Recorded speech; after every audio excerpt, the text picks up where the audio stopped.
Well, hello. We're back. Hello, everybody. What's up? I'm Jay with Guilty of Crime, and we're back. If you guys are new here, welcome. And some people didn't, were like, hey, who's the host yesterday? That's me right there. Jay, Guilty of Crime. What's up, everybody? Come on in. Do me a favor, hit that like button, subscribe if you haven't, get a membership if you can. All right, I got the goal for today, and I see that Tracy's starting off with the $1.99 super sticker. Tracy the sexy juicy lime muffin. That's a mouthful. What's up? Good to see you. Y'all, it's cold, and I'm trying to get hyped up because it's cold and I'm tired, but we're not going to be tired because I'm energized for today. We got to get justice for Rebecca Park. And I know you guys need an update bad, as I do as well. So listen, Rebecca Park, pregnant and tortured by family, two suspect released, one flips to tell all. And I got to tell you, I was wrong about who I thought was going to flip first. All right, so we're going to talk about all of that today. We're going to go over the case, the timeline. We're going to talk about the vigil. We're going to talk about the evil that happened, show you some court moments, and again, trigger warning because this is a graphic and gruesome case in general, and especially today. We left off on the charges. We didn't get to see any arraignments the last time. Now we're going to. So good to see you guys. Midnight Lace. Don't worry if you missed the first. You're going to get a full recap in 3 minutes flat. All right. So here it is. Come on in, guys. I see a lot of people in here that don't have green. Hopefully today we can give some memberships, get some memberships, and all of the above. I'm in California, y'all, and it's freezing here. I'm freezing, and it's probably like 59 degrees. So I know y'all are probably like, you're crazy, Jay. It's cold in Florida. Oh, well, yeah, I'm not used to that weather. So good to see you guys. Ms. Corinne, hello. Go green. I Miss Peggy, legend of the online gamer. Alex is here. That means we're ready to go, right? We can't start until he comes. Thanks for being here, dropping some links, Holly. Appreciate that. My girl Tiff, if you haven't got signed up for Ghost, go do it because other cases that we haven't got to this channel will be there. And you'll get case files, documents, and the most graphic pictures. So be careful. All right. Be careful because my Patreon got taken down months ago and I replaced Patreon with Ghost and I can put whatever I want now. So there. All right, Angel Light, thanks for all you do, Jay. Be blessed. And I certainly am blessed to be here with you all. So let's get going. Listen, guys, we need a pie chart for this. And I'm so glad that I can help with the pie chart for others. I saw Mr. Mab, the King of Turtle Island, covering this today, and he used our pie chart. So good job, Tiff. You did a great job. And I'm glad you put guilty of crime there. Daisy Duke, you already know how I feel about you and that name. Love you too. Thank you. Wow, we're getting it today, guys. It's a good day, and I'm trying to hype you up and me. So let me move around a little bit. Let's put this freaking flow chart up so you can see. And we're ready to go. Opal Sisk says 50. Let's go, Kathy. Kathy from the UK. You're not green anymore. What happened? Darlene, welcome. Sarah, how you doing? And guys, if it's anybody's birthday today or coming up, let me know. Let us shout you out and make you feel special on your special day. Deb, good to see you, my friend. Sabrina, the middle-aged witch. Dale, always a pleasure. Shadow, of course. Good to see you. Tiff and Holly are here. I think Synth is gone today. Carly, who knows? And we love Carly, but she's my channel manager, so she can come and mod or not. We're good with that. Wyatt, good to see ya. Yes, we do. I need a freaking flow chart, a pie chart. I need a math class in this mother trucker here. I'm gonna start doing equations with that damn thing. All right. So listen, here we go.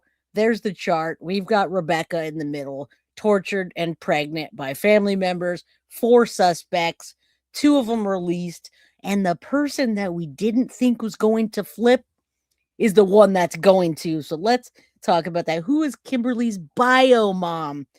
Kimberly's bio mom. Wait, why are we asking about Kimber? Are you asking, is Kim and Rebecca, did they have the same bio mom? Is that what you're asking? All right, let's go. Now, check this out, guys. We're going to start real quick. I mean, you know what? I'm just going to start with a freaking quick recap, and then we're going to go over these terrible, horrific charges and tell you why two of these people got released and one of them's ready to talk. And I got to tell you, Holly, it's going to take a minute to get familiar with this methed up case, but I hope you saw my thumbnail today because it was outrageous. It says one word meth.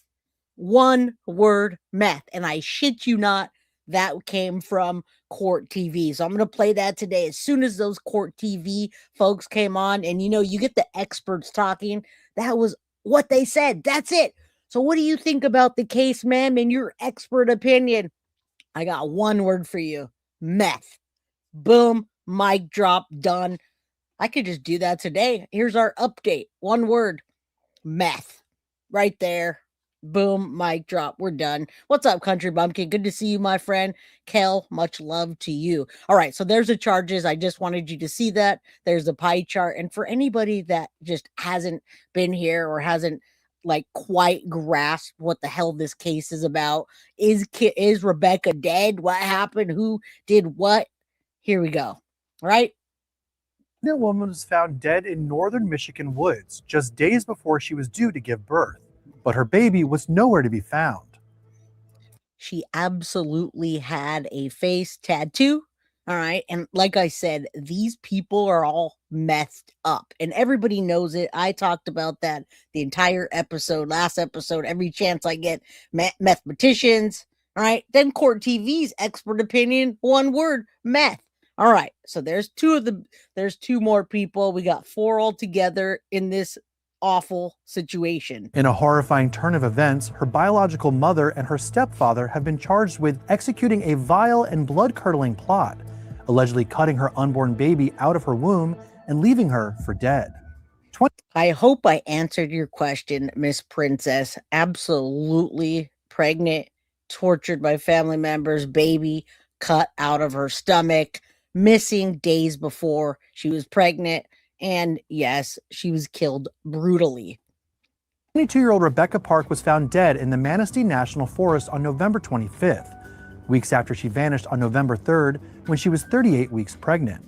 Prosecutors allege that when her body was discovered, the baby had been cut out of her as authorities began frantically searching for her unborn child.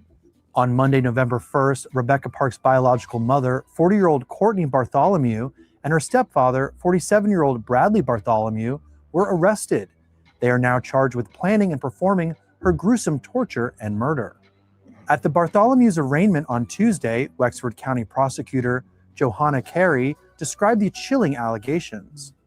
Ms. Bartholomew brought Rebecca to their home. They forced her into another vehicle and took her into the woods where they stabbed her, forced her to lie on the ground while they cut her baby out of her, ultimately causing her death and the death of the baby.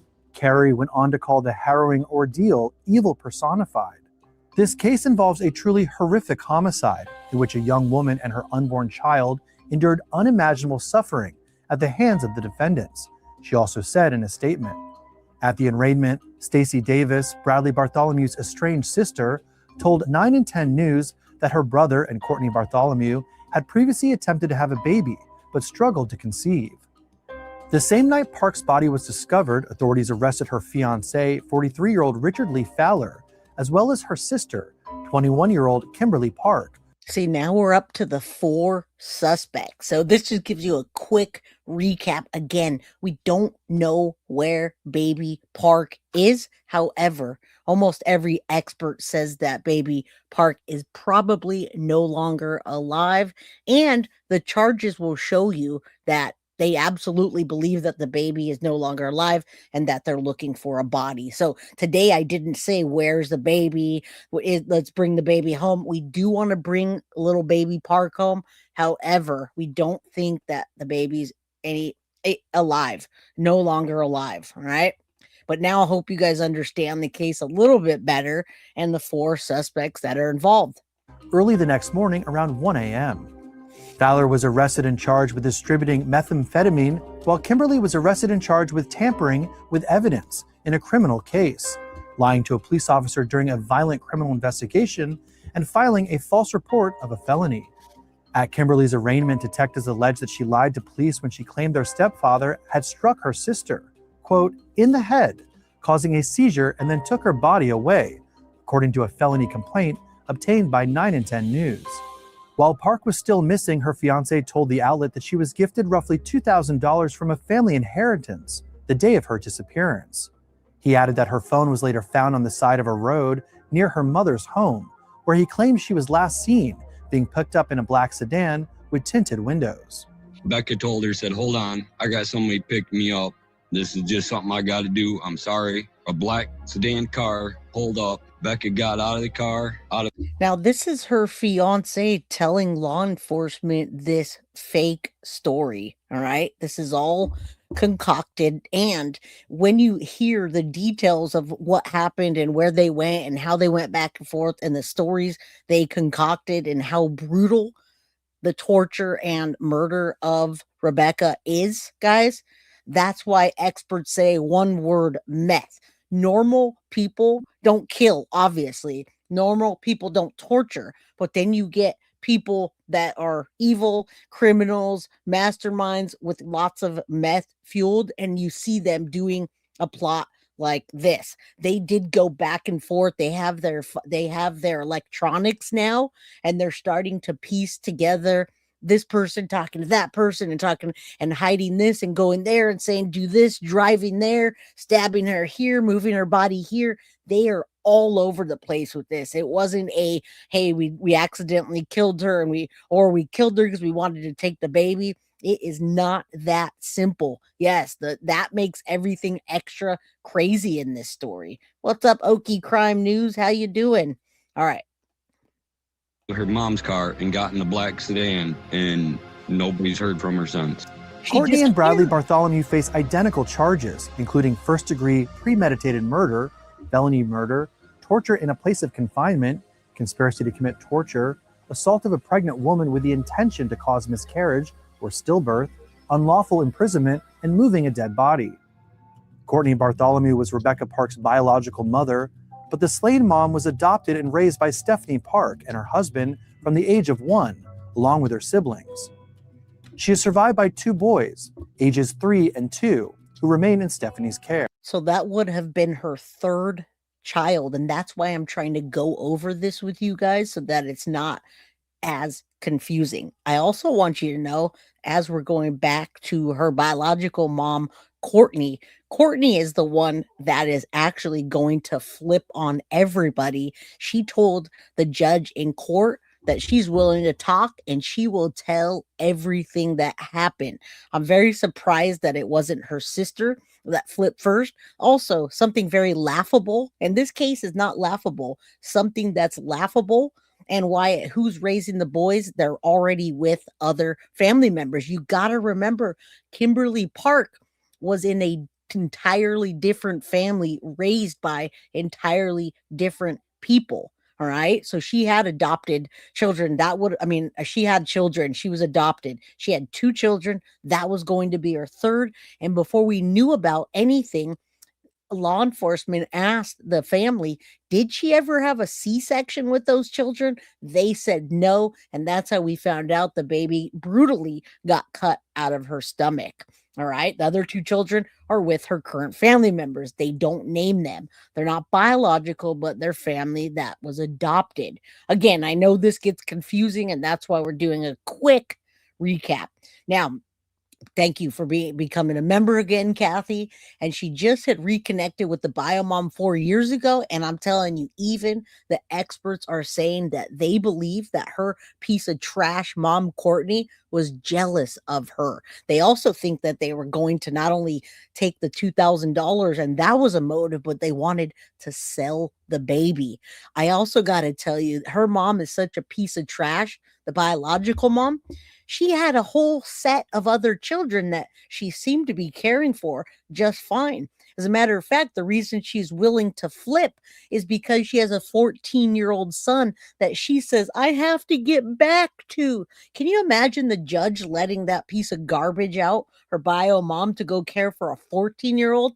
No, ma'am, you're not getting out ever. All right, let's keep going. According to her fiance, Rebecca Park was due to give birth on November 18th. All right. A pregnant woman. Hopefully we're caught up now, and let's do this real quick. Let's put this up here, you guys, and then we're going to get to who's released, what happened. Kathy, thank you so much for Guilty of Crime membership, and Teaching finally made it to our channel. Welcome, Teaching. Good to see you again, my girl. Thank you, thank you. And if you guys got that membership from Kathy, please do thank her. Good to see you, Victoria. All right, listen, let me pull this up a little bit more so you can see the people involved. We've got Kimberly Park, who is Rebecca's sister, Richard Falor, who is Rebecca's or was fiance. We've got Cortney Bartholomew, who is the bio mom. And then we've got this evil guy down here. For some reason, I'm blanking on his name because I can't see it. Bradley Bartholomew, and that is the stepdad. All right, so we've got 4 people involved in the case. The 2 on the top had tampering with evidence, lying, filing a false report. They shouldn't have gotten out. Their bonds should have been $750,000 and $1 million, but the judge reduced them and let them out. And the reason they let them out is because they determined that they're not a risk and that they actually might not have had anything to do with the actual taking of her life and cutting the baby out. Now, when you look at the charges below that, and you see Cortney and Brad, what is it? I keep forgetting his name because I can't see it.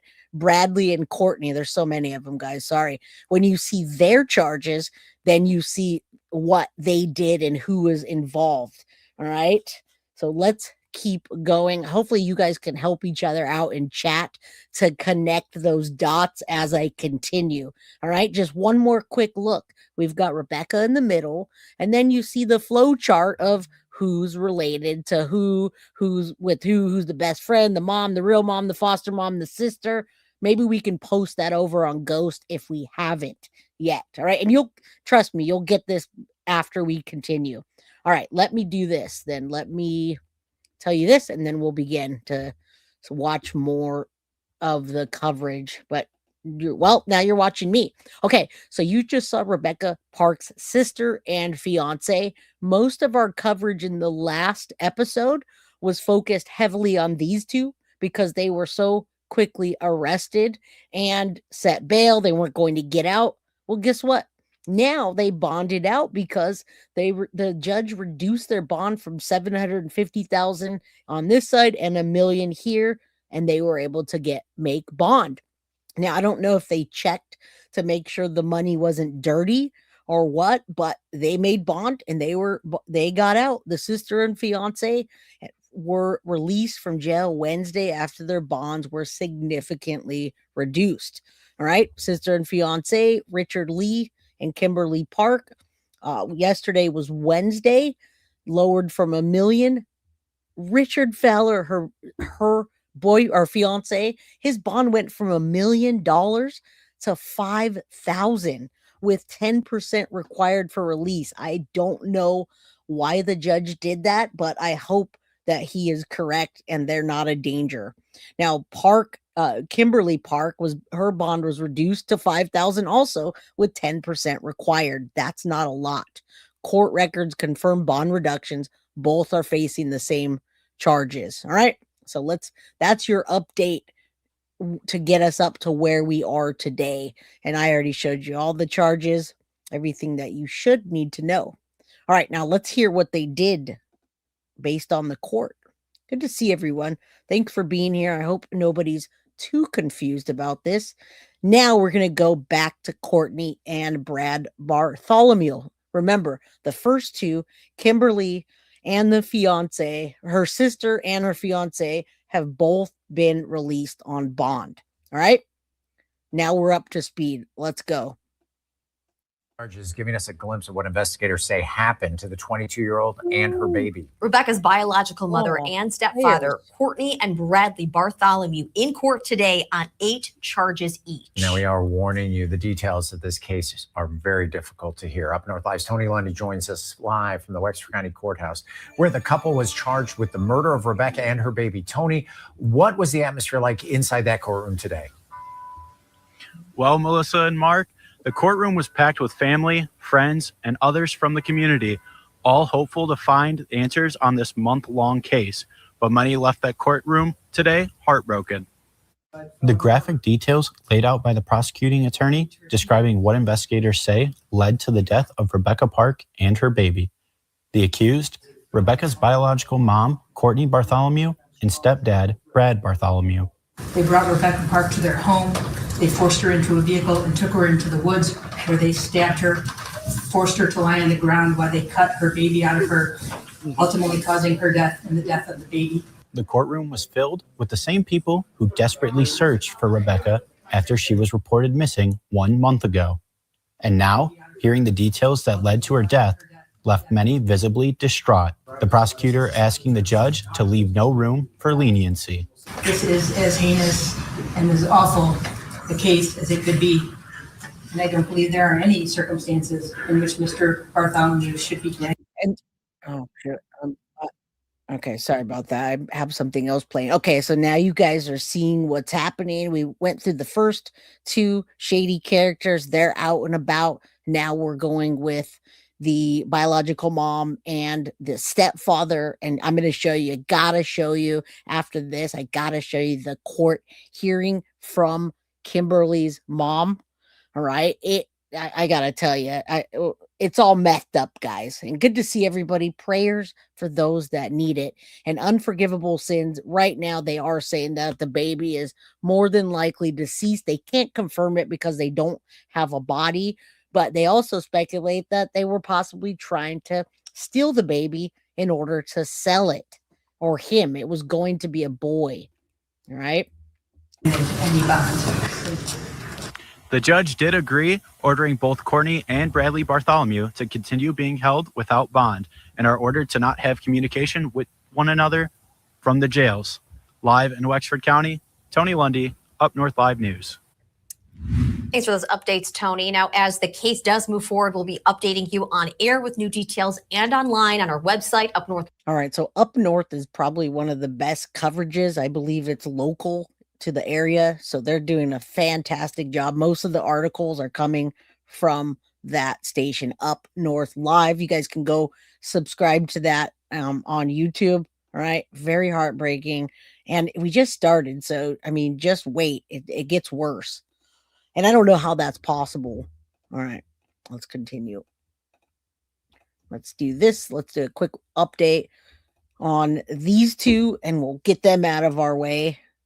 Hey guys, so we have some breaking news in the Rebecca K. Park case. Her sister, Kimberly Park, has been bonded out of jail. Remember, she had a probable cause hearing yesterday, and it seems like her bond was reduced drastically. She's still being charged with tampering with evidence, lying to a peace officer during a violent crime investigation, and filing a false police report of a felony. However, it doesn't seem like any of her charges are directly connected to Rebecca K. Park's disappearance or death, at least not from what it seems like, for her bond to be reduced this much to the point where she's able to be released. She is due back in court again on December 9th, 2025. I am also getting word that Rich, Rebecca K. Park's partner. And that's why we're going through these 2 people and we're getting to the next half. It's really hard to cover this case in an hour and a half, but these people are going to be out. They're already out, and there is going to be another court hearing in 5 days. So I hope that they keep these people locked up.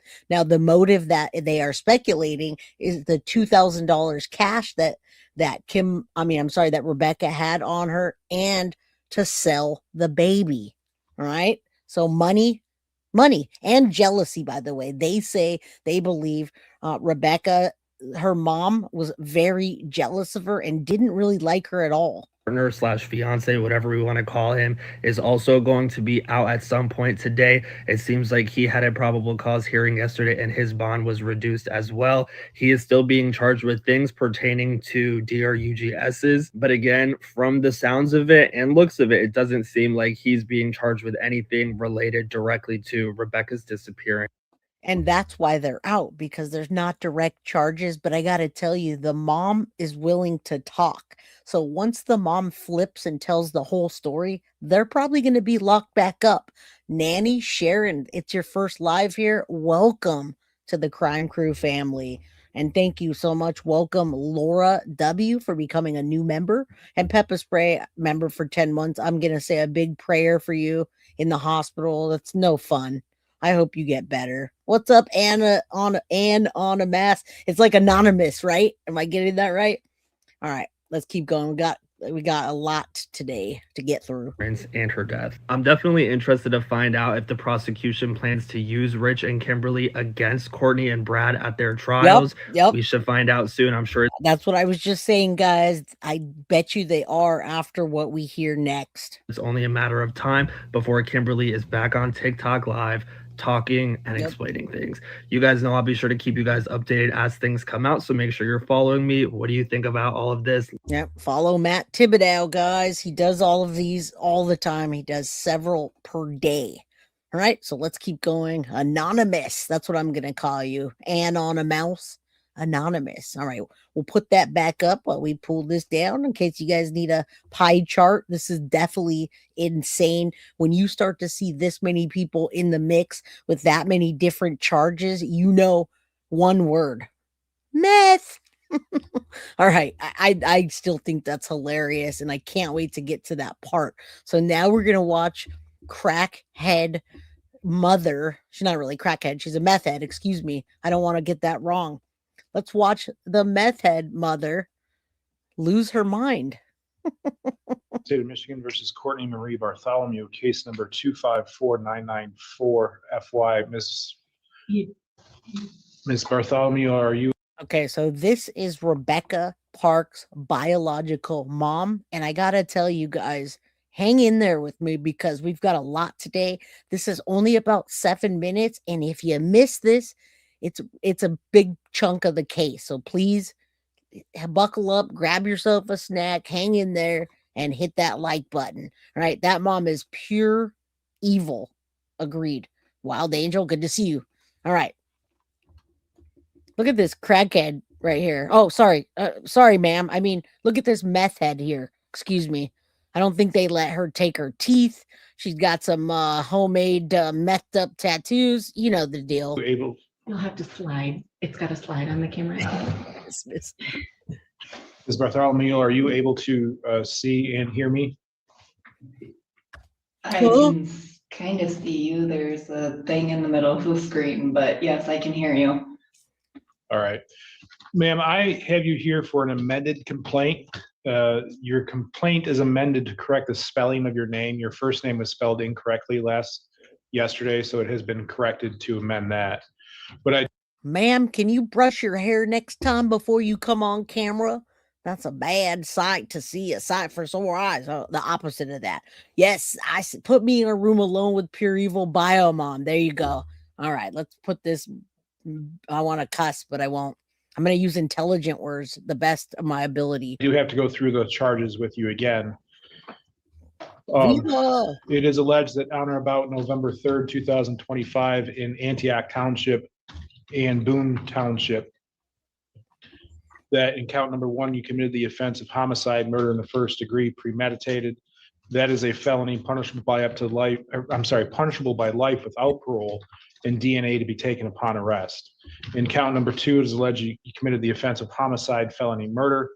That is a felony punishable by life without parole and DNA to be taken upon arrest. In count number 3, it is alleged that you committed the offense of torture. That is a felony punishable by life or any term of years. A consecutive sentencing may be imposed if the assault happened in a place of confinement. In count number 4, it's alleged you committed the offense of conspiracy to commit torture. That is a felony of life or any term of years and a $10,000 fine and consecutive sentencing may apply if it happened in a place of confinement.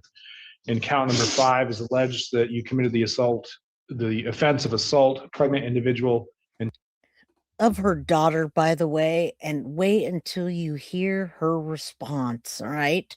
Again, DRUG is why they couldn't wait. Over 200 people in here, not even 150 likes. Come on, people. Frustration, speculation, welcome. intentionally causing miscarriage or stillbirth.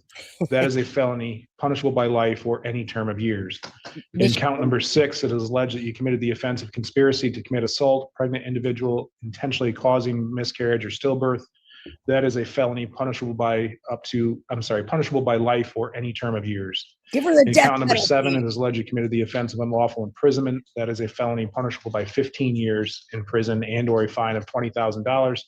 And in count number 3, it is alleged you committed the offense of dead bodies removing without medical examiner permission. That is a misdemeanor punishable by up to 1 year. And again, if anybody in here is a prosecutor, a lawyer, has been in law enforcement around it, or just a true crime junkie, and you listen to these charges, there's so many of them because they were doing so much. I got to tell you, those individual charges, they did that on purpose, right?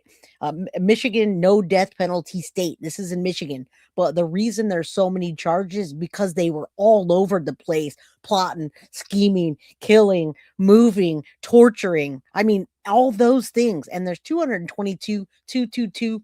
Say a prayer that baby Park didn't suffer too much. And if that baby's alive, bring the baby home. If the baby's not alive, let us bring a body. No, she was removed from her bio mom when she was 1. All right. Let's keep going. Jail and or a fine of $5,000. Ms. Bartholomew, as I said before, those are the same charges you were arraigned on yesterday, but do you understand these charges and the potential penalties? Yes, Your Honor. Yes, Your Honor. When can I go home? Bitch, you ain't never going home. All right, we will go ahead and continue the not guilty plea and the request for the appointment of an attorney. And we will set the matter for a probable cause conference.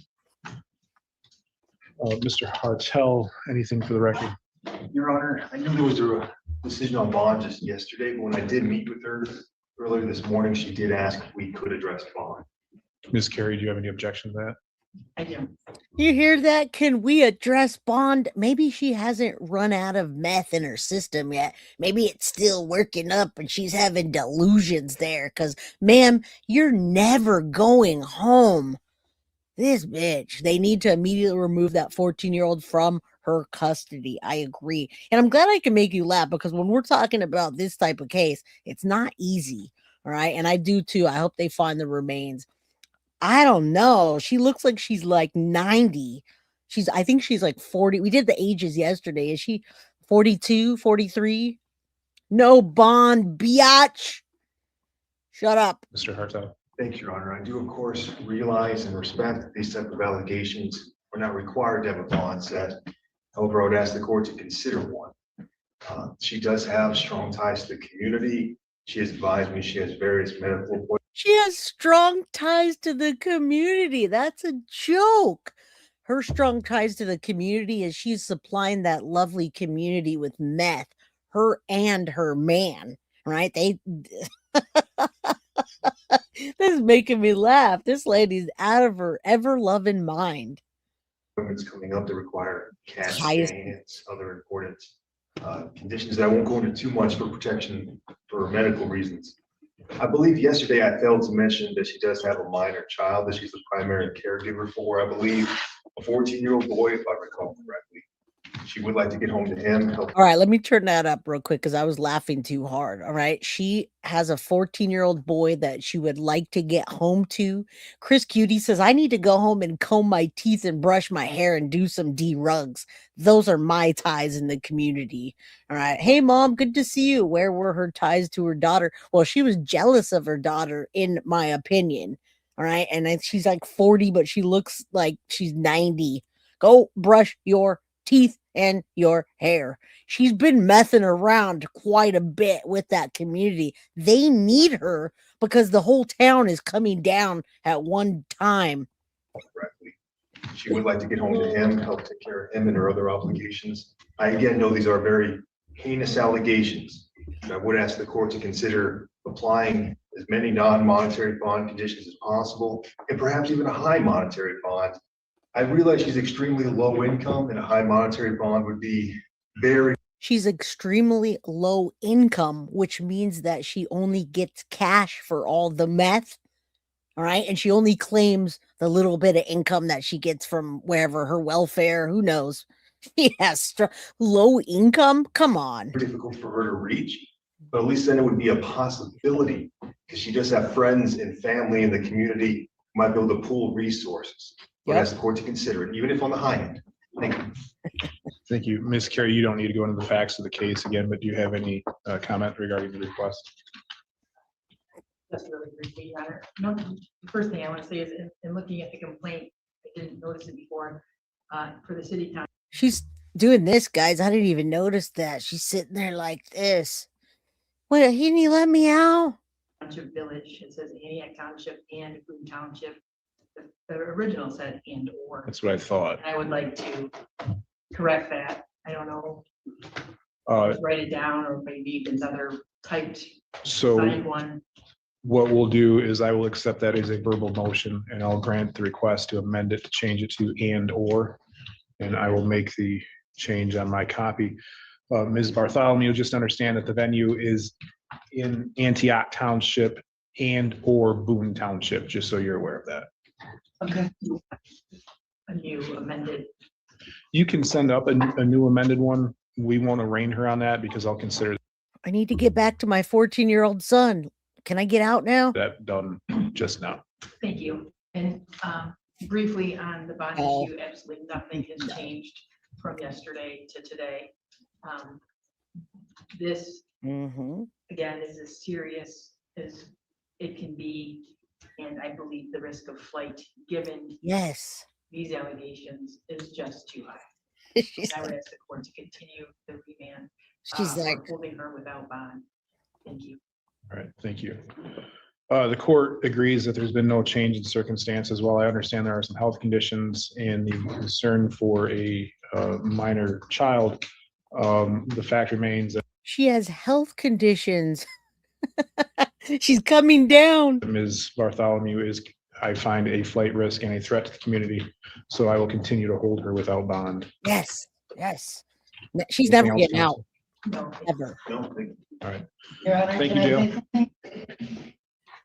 Mr. Hartel. Your Honor, can I say something? Is she in a wheelchair? I don't even know if she is. If I saw her in a wheelchair, I would just push her off the edge of something. So I didn't even notice that. Good call. Yeah, I could smell her from here too. Just kick her wheelchair right off the edge and call it a day. Who wants to spend money on that 40-year-old piece of garbage? Right, Mom? Never let her out. Now listen, I've got it turned all the way up. Listen to what she says. It's only applicable to bond. I wouldn't be opposed to it, as long as it's not about the underlying case.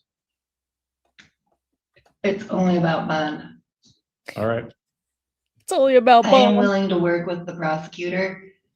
Also, I am willing to work with the prosecutor. You know what that means? She's flipping. She's gonna tell everything. She's willing. That's what that means. She's a snitch. Snitches get stitches, lady. I hope everyone in your little town sees this. I'm not going to get into and also to have my jail sentence from this jail to my home where I would be monitored at your guys'. That is something I have no control over. I am not most likely than not, I will not be your sentencing judge. I just need to be able to take care of him. I'm the only one that has custody of him. Is Bartholomew, I understand, but the fact is I've found that you are a threat and a flight risk, and I am not going to, at this point, I'm not authorizing a bond. Thank you, Jill. Thank you, Your Honor. You dumb freaking meth head Bitch. All right, sorry about that, guys. I didn't mean to say that out loud, but did you just hear that? She's willing to work with the prosecutor, which means she's going to flip, and she needs to get home to her 14-year-old son that she cared for much more than the daughter that was having a baby. What is up, Kala from New Zealand? Good to see y'all. She's trying to act smart, but I'm gonna show you that little town that she's talking about with her ties that she needs to get back to. She's never getting out, guys, ever, unless she escapes.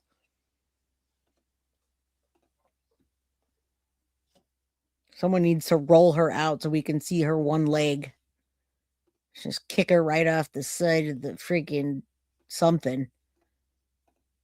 All right. I just want to make sure we don't miss anything here. And we're not. All right, let's take a look at that small little town, and then we're going to see why she's so messed up and what the experts think about that. I love it. I love when you ask somebody, what do you think about this? One word, meth. I have to be spicy in this. This is awful. Wild Angel, what's up? Yeah, she did forget her teeth, Mom. I think she lost her teeth when they arrested her. They just fell out, and that's her tie to the community, are those teeth. All right, here's the tiny Michigan town that she is so tied to, guys. I love this station, this news station. Burns. I am a reporter with MLive Media Group, and I'm currently in Wexford County's Boone Township. I'm near the location where searchers discovered the body of 22-year-old Rebecca Park on November 25th. She was reported missing on November 3rd and was pregnant at the time, although her baby has never been found. Police say Park's biological mother and stepfather were responsible. They're now charged with first-degree murder, torture, and intentionally causing a miscarriage, among other crimes. Ms. Bartholomew brought Rebecca to their home. They forced her into another vehicle and took her into the woods, where they stabbed her, forced her to lie on the ground while they cut her baby out, and ultimately caused her death and the death of the baby. The couple are jailed without bond and face life in prison if convicted. This is at the edge of the Manistee National Forest, which is... Now, guys, just imagine for a second. I know we're joking around and stuff, but just imagine for 1 second the fear that Rebecca Park had while this was happening. They told her she was going to go out. They had her walk outside. They told her some story, and then they shoved her into the car, basically kidnapped her, took her over there, held her down, and there were so many stab wounds. They didn't just get it. They didn't just do a clean cut and cut the baby out like you would see with a C-section, guys. They did a whole bunch. And yes, she was full term. She was due in 3 days. She was so due, you guys. She was 38 weeks due. She was so due that before they did this to her, they actually took her to the hospital days before because she thought she was giving birth. All right. So imagine how scary. Imagine you guys, the mama bears. You know how you feel when you're pregnant, the hormones are flying, you've got these cravings, you're glowing. Imagine that. She was so just with these people, evil monsters. All right. Thank you, Jamie. I appreciate that. She was 1 centimeter dilated. I can't imagine the horror. I have my mom here in chat, and I would never imagine that my mom would say, hey, Jen, let's go to the store. And I get in the car, and then all of a sudden some dude pops out and they hold me down. And I mean, the last moments of her life had to be unbearable. May she rest in peace. Barb Murray sold her leg for rugs. I messed up. Thank you so much for the $2 super chat. I appreciate you. I literally can't imagine 9 months pregnant at the mercy of those monsters that she thought were her people. All right. Imagine that even worse. Mab says, hey, Mama, guilty. And Mab, I told on you to Tiff. I told Tiff that you stole my pie chart. But it's okay. I like you. All right, let's keep going. Let's see that town, and then we got so much more, guys. So much more. All right. It's a 540,000 acre forest, and we're located about 3 miles north of Boone, Michigan. Boone, Michigan is a community of about 90 residents and doesn't have a lot of commerce. There's one convenience store. There is a town hall that also doubles as a fire department. There is a cemetery and a post office. I spoke to a few residents who were outside yesterday, And they all said it's an ordinary place, a good place for families. Where I'm at is about 3 miles north of Boone in Boone Township. And this is a location that's sort of become a vigil area for Rebecca. Yesterday, there was a paint in the snow that said, "Justice for Rebecca." That's It's awesome. now been covered up with new snow. And there are also missing person flyers on posts and a tree leading into the forest. All right. Now remember, before we even saw this case, or I had a chance to cover it at all, guys. Oh, let me pull this down. My internet is slow today. Hold on. So before I even had a chance to get to this case, they were over there. There was creators on TikTok that were close to the family, and they stood outside of the house protesting. Sorry. Sorry, guys.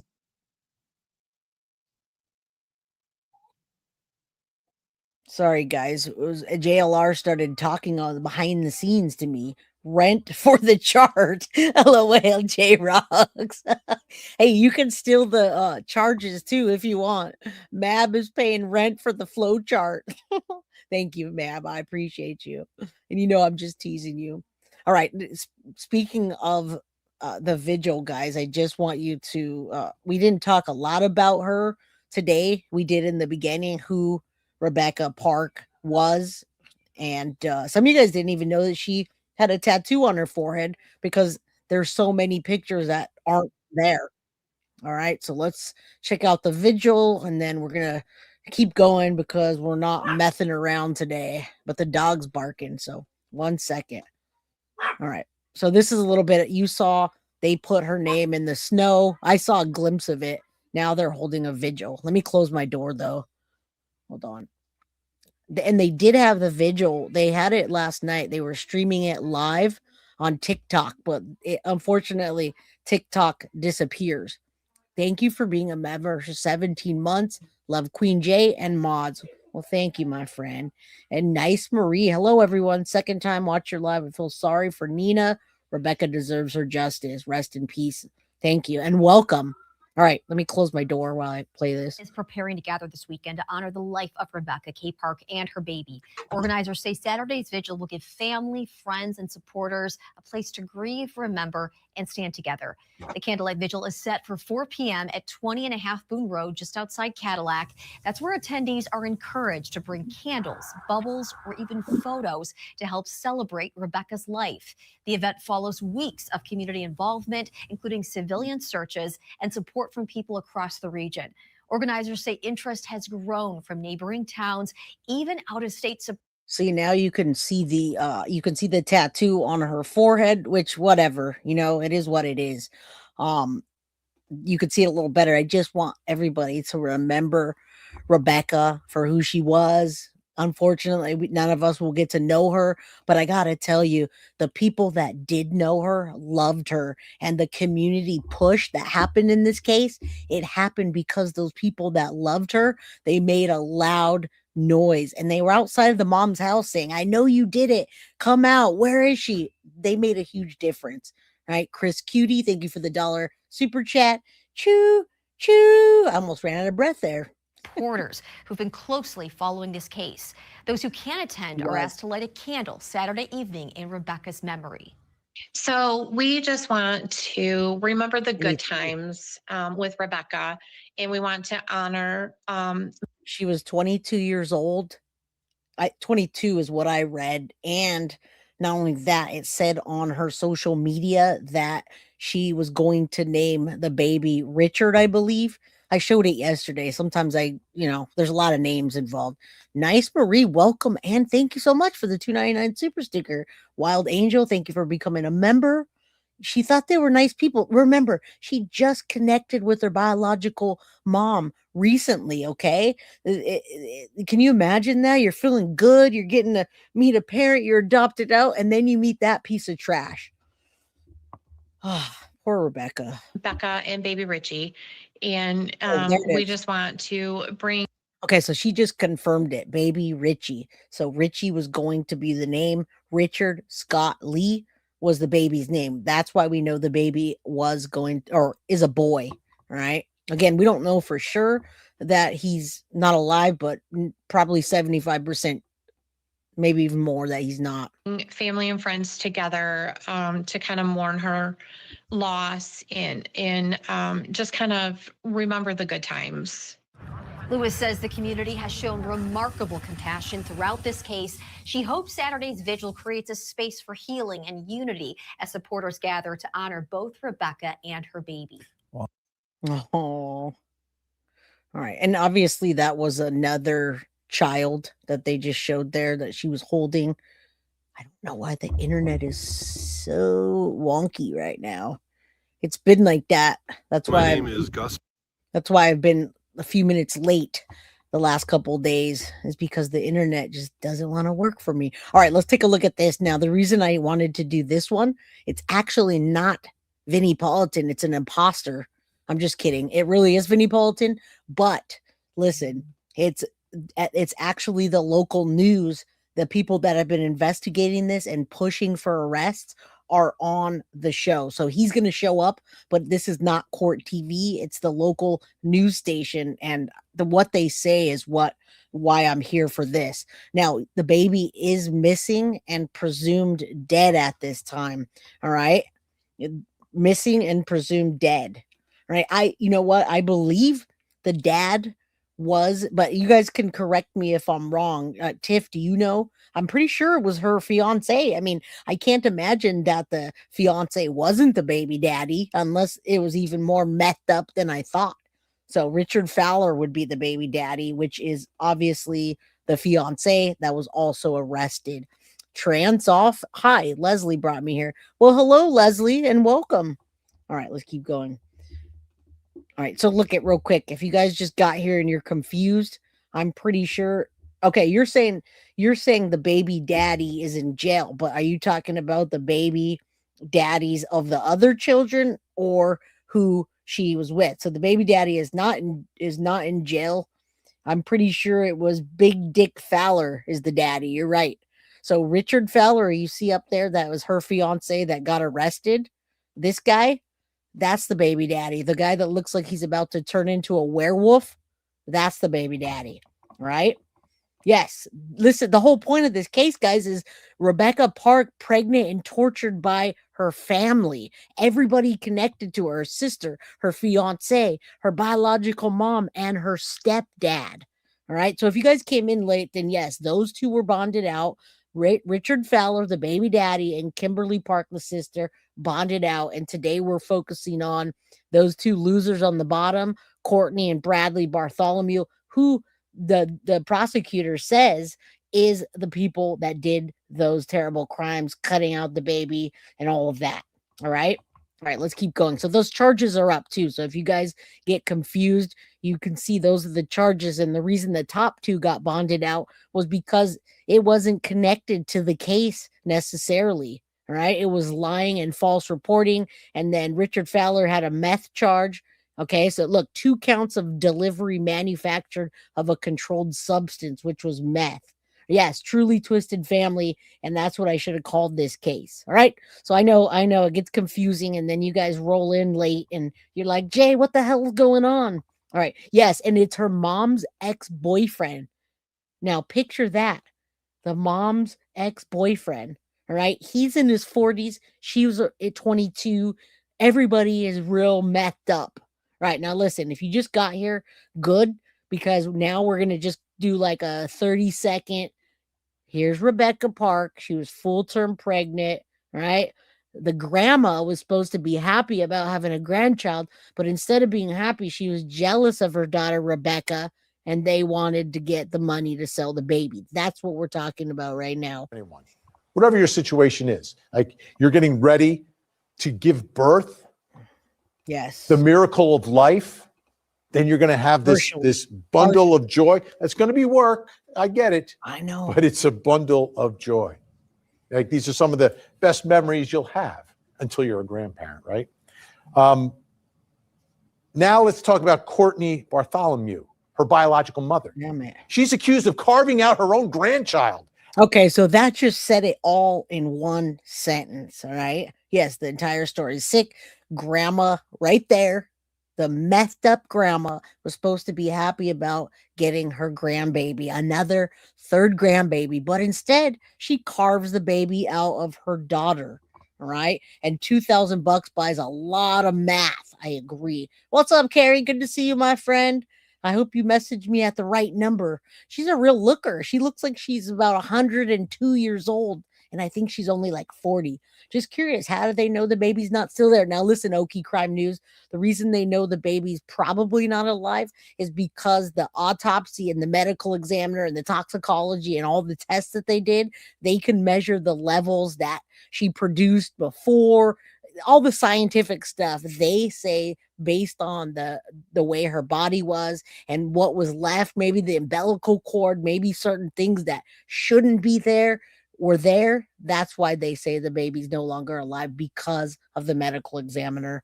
All right. Good to see you guys. So we don't know for a fact. And yeah, she had $2,000 on her and they tricked her and then did everything else that you see. All right, let's go. Out of her daughter's stomach. What? This story is beyond. Like someone you're this close to being a grandma. Welcome. And you're going to carve that baby out of your daughter's stomach. What is going on here? Yes. Let's get to some more facts here. And this is what I'm trying to tell you guys. One word meth. They're literally making their own math. And maybe they needed supplies. We don't know. But the whole situation that occurred shows one thing. Everybody connected was doing METH, right? I've already said it a bunch of times.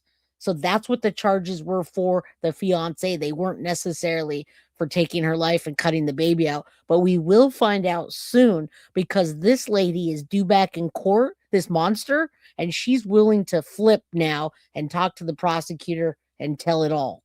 Well, we'll see if she changes her mind. Rebecca Park, what do we know about her? 38 weeks pregnant, last seen November 3rd. Her remains were discovered November 25th in the Manistee National Forest. But the baby that she was carrying was not located with her body. Cortney Bartholomew, who is she? That's Rebecca Park's biological mother. But Rebecca was apparently raised by a couple who adopted her and her siblings.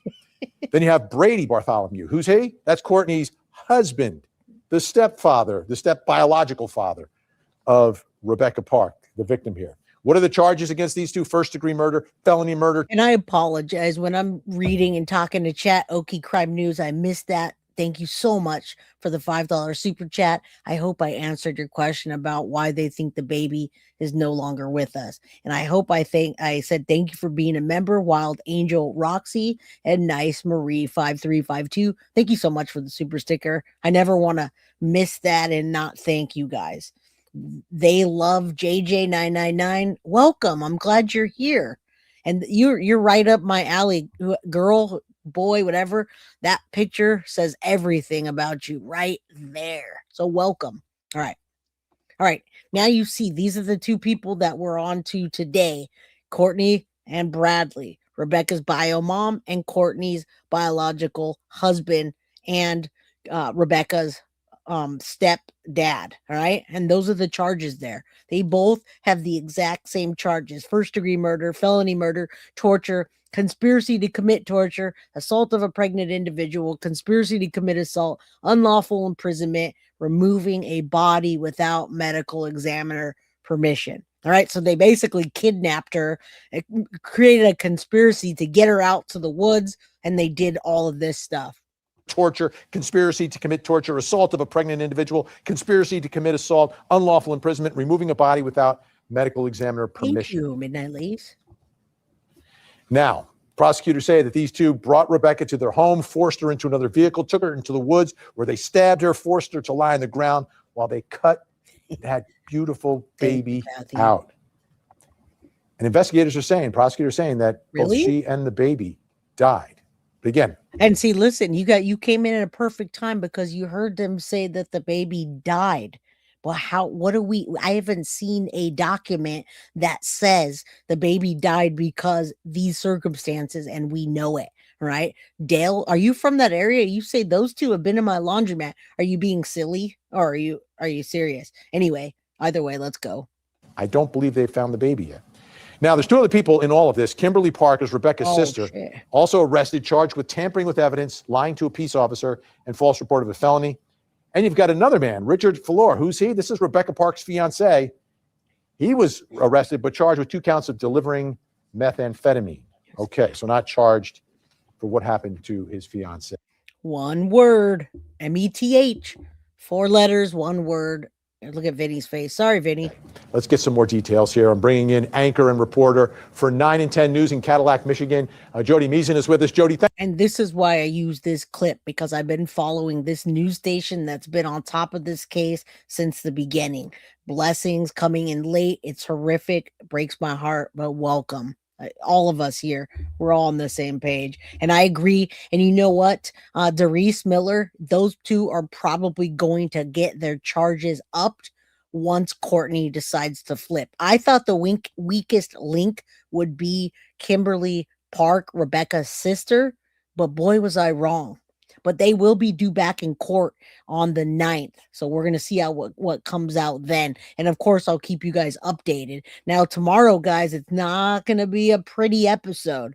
It's not. We're going to go over that, what everybody knows now. Stephen Stearns buying the Sevo Florane, if I'm saying that right. We'll call it Sevo for most of the time. So tomorrow's going to be a messy episode about Madeline Soto, Jen Soto, and Stephen Stearns. If you guys are easily triggered, you might not want to come here tomorrow. All right. So welcome new members, everybody that's here. Now, who ratted is the ratty ratster that was in a wheelchair with 1 leg. She says to the judge, let me out and don't worry. I need to get home to my son, but I'm going to work with the prosecutors. And yes, arrest Jen Soto. Now, Viva La Vida, we're going to talk about that tomorrow as well and where we are in that part of the case. All right. And no, I cannot imagine that being the last person you see, and especially if it was your mother. All right. 1 leg, no teeth. Bum.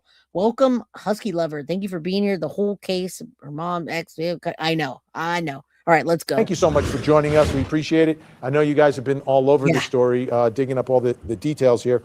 What do we know about the status of the baby? Has the baby's body ever been found? And if not, why do they believe that the baby is not alive? Well, that's the question, and that's been captivating everybody here. Did you hear that? If you guys asked that, that's what everybody's thinking, wondering. In the Cadillac area, is that baby has not been found yet. And they also don't know a motive for the crime as of yet. But what I've been from the preliminary, from what they said during court, it seems like during the arraignment yesterday, they were saying based on the severity of the injuries, they believe that the baby would have died. And you know what that means, guys. And Patricia, I'll talk to you in 1 second, because I really do want to talk to you about that. That means, and again, I'm going to trigger warning. I'm always going to tell you that it's gruesome. What it means is the way that the stab wounds went into the stomach, the way the body was left, maybe again, the umbilical cord, things were out of her. They literally didn't do a nice cut. They stab. It was an angry murder. Okay. So that being said, that's why they don't think the baby's alive. I don't think the baby could have survived that. Maybe they got the sack, maybe the knife. There was 14 brutal stab wounds. So maybe that one of the stab wounds, you can see it going through the sack, the placenta. I don't know. I'm not a doctor, but they gutted her. Yes. Thank you, Tiff. And Patricia, would you do me a favor and email me guiltyofcrimebyj@gmail.com if you're willing to help me out with tomorrow's case? That way I can ask you a few questions. Thank you. I appreciate that. Yes, they gutted her, and you're very welcome, Naomi. All right. From the attack to Rebecca Park and the injuries that she sustained, they don't believe that baby would be alive. So they're still trying to figure out where that baby is. And as of right now, we don't know. So they are still looking for that baby. I know that the sheriff's department has been out actively investigating this. One thing that I did want to clarify is the biological mother. She has not been in Becca Park's life up until she was about 18. She was adopted by, you had mentioned earlier, another family from the age of 1. And in fact, it was not only Becca, but it was Kimberly and an older brother that were adopted all at the same time. And I did. So you can kind of see the connections now and who's who. And Deborah, don't worry, we're going to explain all of that tomorrow. Don't worry, I'm not going to leave you guys hanging with any of this. All right. We will tell you how a person can get sevoflurane in the way that it was bought. Again, it's going to be a messy one. So please, buckle up. Nanny Sharon, welcome. She's a new member, new to the channel, and a new member. Kathy, if I didn't thank you for the membership again, thank you. And Midnight Lace, thank you. And if you received a membership, please thank them. That was awesome. Thank you guys. All right. Speak to the mom that adopted them, and she says that she tried her best to keep them separate from this family because they were dangerous. And when Becca turned 18, she took it upon herself to go out and seek this family, and it's been a back and forth ever since. That's such a tragic part of this story, Jody. You have this adoptive family, raises them, but like everyone, I guess not everyone, but most people who get adopted, you always see these stories on television. Oh, I just want to reunite with my biological family. And I guess that happened here, and it's been incredibly tragic and fatal at this point. When we talk about motive, you said they haven't mentioned. All right, here we go, guys. We answered the question about the baby and why they think the baby's no longer with us, and then we're going to talk motive, all right? The motive. So nothing in court about why. Was there bad blood? Was there any sort of strange family dynamics going on? It's really hard to determine. I've talked to a lot of the people in this case. I've talked to Richard, I've talked to Kimberly, and I've talked to Cortney. The only one I haven't talked to is Bradley. And they've all the stories were kind of very different. Like I remember, after I talked to Richard and I was talking to Kimberly and Cortney, I felt like the stories just didn't coincide. There was just a lot of just weirdness surrounding it. Just different things. So this is a great picture for you guys to understand the people that are involved in the case all in one shot. And I put them all on the thumbnail as well. Darcy Miller, welcome to the Crime Crew official. All right. So those are all the people that should have loved her and protected her, and they didn't. All right. That's the werewolf all the way to the end would be the baby daddy / fiance, her stepdad, her bio mom, and her biological sister. All right. Connie says, I gave up on chatting. Why? Marge, thank you so much. The most terrific part is that it's your mother. Yes. Yes. All right. Thank you so much for the $2 super chat. Motley crew, right? A real motley crew there. From the descriptions that they were wearing, of the clothing, the time of night that they left, and just questions like somebody pulls up into your driveway and takes your biological daughter, and you've never seen this car before, and that's kind of weird, right? Usually you know who your daughter's friends are, or if they've been in contact recently. She had said that they had talked a lot in recent days. In fact, she was over there. Becca was over there because they were planning a baby shower that was supposed to happen the following weekend, according to Cortney. But it's really hard because there's been. That's messed up. They're planning a baby shower, and that they're promising of a baby shower. Her defenses were down. No one ever would think that. And then bam. And you see, he does look like a werewolf. But remember, the werewolf was also having sexual relations with Rebecca's mom at one point. That's Rebecca's ex. So all of this whole thing is just crazy. And yeah, Rachel makes my family look like saints, she said. So when you guys are during the holidays and you're feeling bad about having to hang out with your family, they're not this bad. It'll make you feel better. All right. Yeah, they so messed up. Ba-dum-bum-bum. And a lot of misinformation given out. Some of it from Cortney herself. And so I think that's where investigators really had to really dig deep and find out what is the truth here, because there has been a lot of discrepancies with the stories. Right, because this all began as a missing persons, right? And there's the investigation, and it wasn't until they found the body and now the arrests have taken place. Jody, I wanted to play something for you that we found on Cortney's Facebook page. It was this recording. An unknown speaker is talking and providing, it seems like, some sort of an alibi for Cortney. Let's take a listen to it. She gave me my meds at about 8:40. Okay, I'm gonna put this up here so you can read it. This literally is Cortney, her biological mom, trying to get an alibi. All right. Remember, she thought she was good. We just saw her in court, her one-legged, no teeth, didn't comb her hair. Judge, when can I go home to take care of my 14-year-old son? You see that on the screen, November 22nd, 10:34 p.m. My alibi of where I was the night my daughter came up missing. All right. Again, guys, you got to remember all the cases we cover and the unbelievable scenarios where people are like, no, that wouldn't happen. No way Chris and Katie did that. Look at them right in public saying blah, blah, blah, blah, blah. Look at this. This is what happens all the time. This is duper's delight. This is hiding in plain sight. This is right there interjecting yourself into something when you're the person that did it. It happens all the time. I just want you guys to understand that. For the other cases we cover, when Jay from Guilty of Crime is like, they did it. No, look at, they're involved. They're asking questions. What's the evidence? Why would they ask that? Because they want to know what's going to be used against them. It happens all the time. That's a clever name, Aquarian. Gives a whole nother meaning to trauma. All right, let's keep going. I don't remember a lot, as I just said, but she was there when I went to bed, and she was also there when I woke up the next day. I know that she never goes out and about when I'm sleeping, just because she doesn't like to drive at night. Do we know any more of the details or background on who is speaking in this alleged alibi? I know there is, Cortney does have a son that lives at the house. The 14-year-old guy. Just based off of, what I heard, if it was somebody that was living at the home, I would. So that was her 14-year-old son that she needed to get home to. And guess what, guys? I'm going to make you a bet that I bet you anything that she has that 14-year-old son already doing and distributing meth.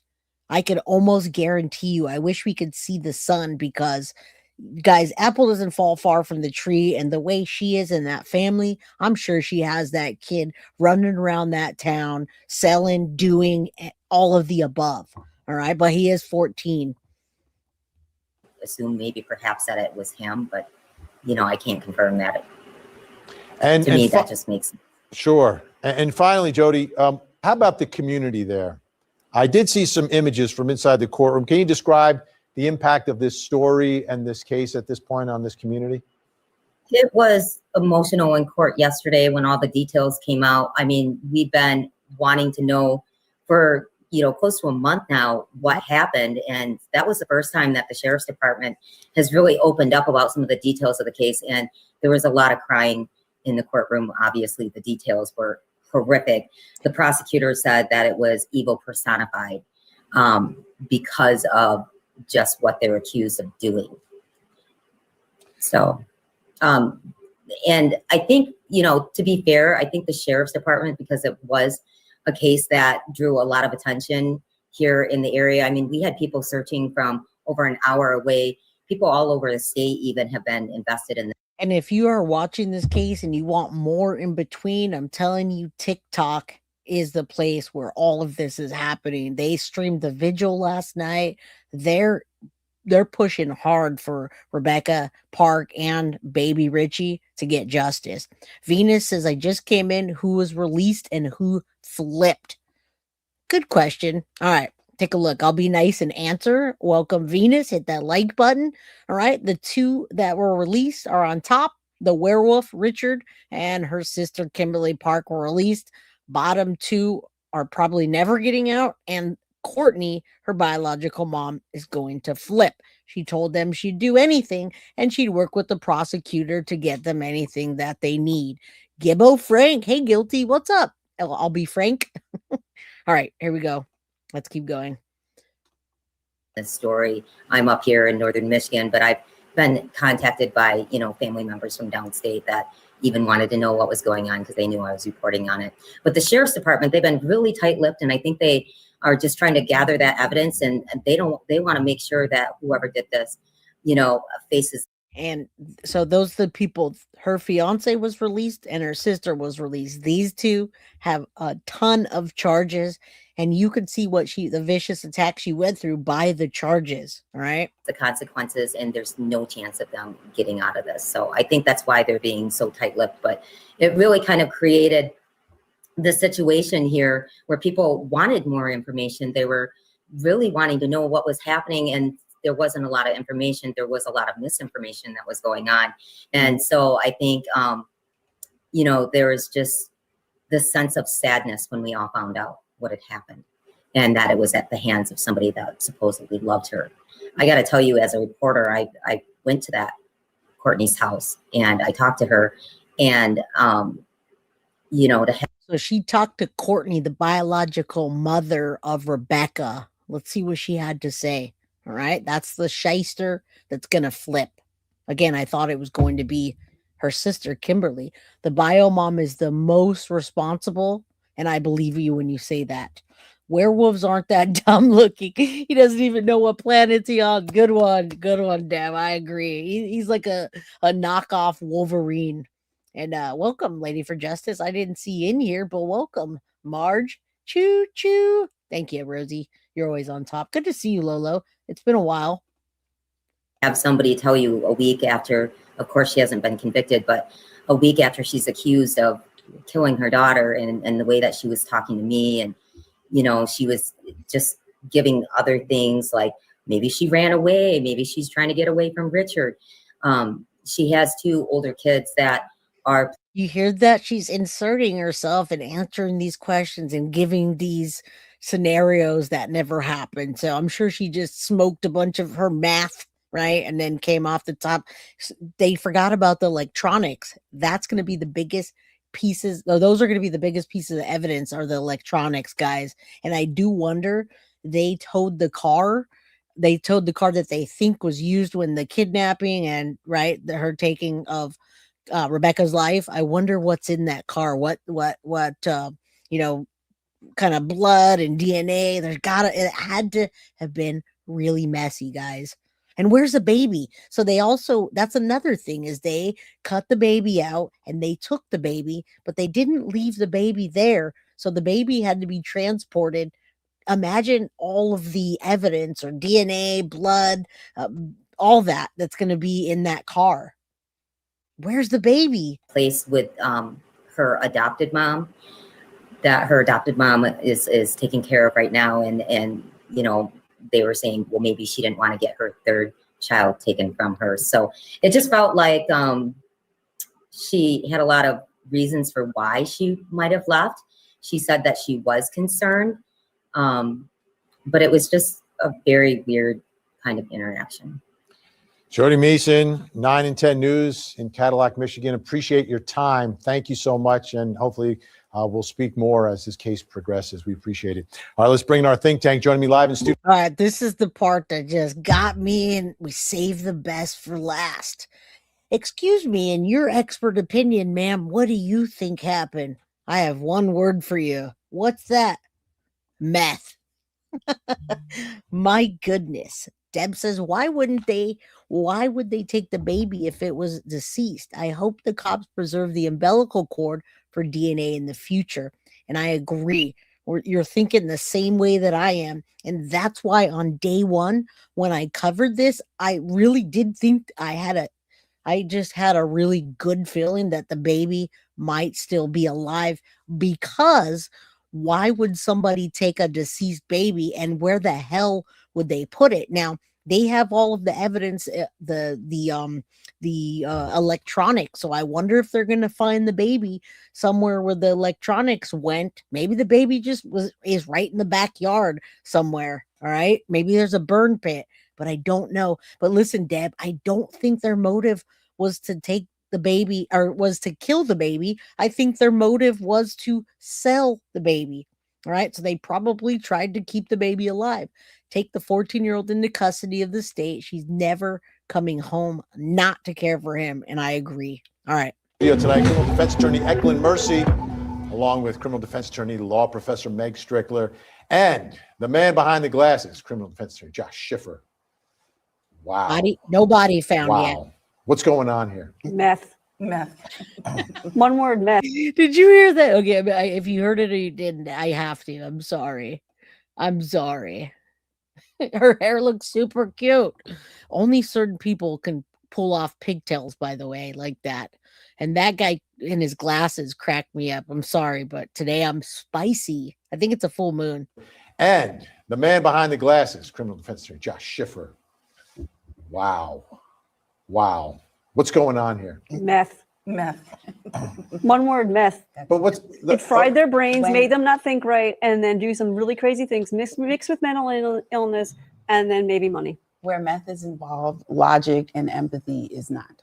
And that's with any DRUG, right? Any hard DRUG. I'm sure you don't go smoke a blunt and then decide to cook up this scheme that's really methed up, right? So, right, frustration, speculation, right when you came on here, they told you what we think it is. It's not just a moon, it's a super moon, right? Not a full moon. So that's why the werewolves are out and everybody's lost their ever-loving mind. The prosecutor said their actions caused the death of Becca and her baby, but the baby was not found with Becca, right? And that's why I had hope.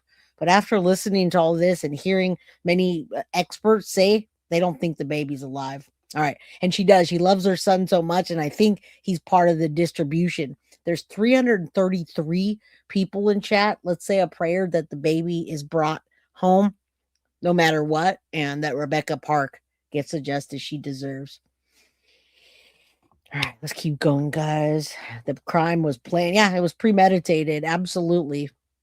the real issue. Once meth is involved, nothing makes sense. And things being, children being cut out of places, people dying, it happens when meth is involved. And that's just what it is. But the one thing I will say about that though, is that it's not just like they're doing it in some place. Like there's like they're taking her, driving her out to the woods. Like this is an involved plot. It makes me actually hope that this infant has been trafficked away, and I'm hoping that the baby has survived and has been sold to either a meth head or some crazy trafficker, because then at least the baby's alive. I mean, this whole panel, the whole time is just meth, right? You guys are hearing this. Originally, we saw this case and we just said had to be involved. Then we found out they're distributing and probably making. They probably had a whole thing in their house, a whole setup, a whole lab to make that, all right? And then this is what happened. They wanted to sell the baby. Again, I don't know that I would want the baby to be sold, but I do want the baby to be alive. And Saucy's Skin CBD, guilty of crime by j@gmail.com. Feel free to email me. All right, let's keep going.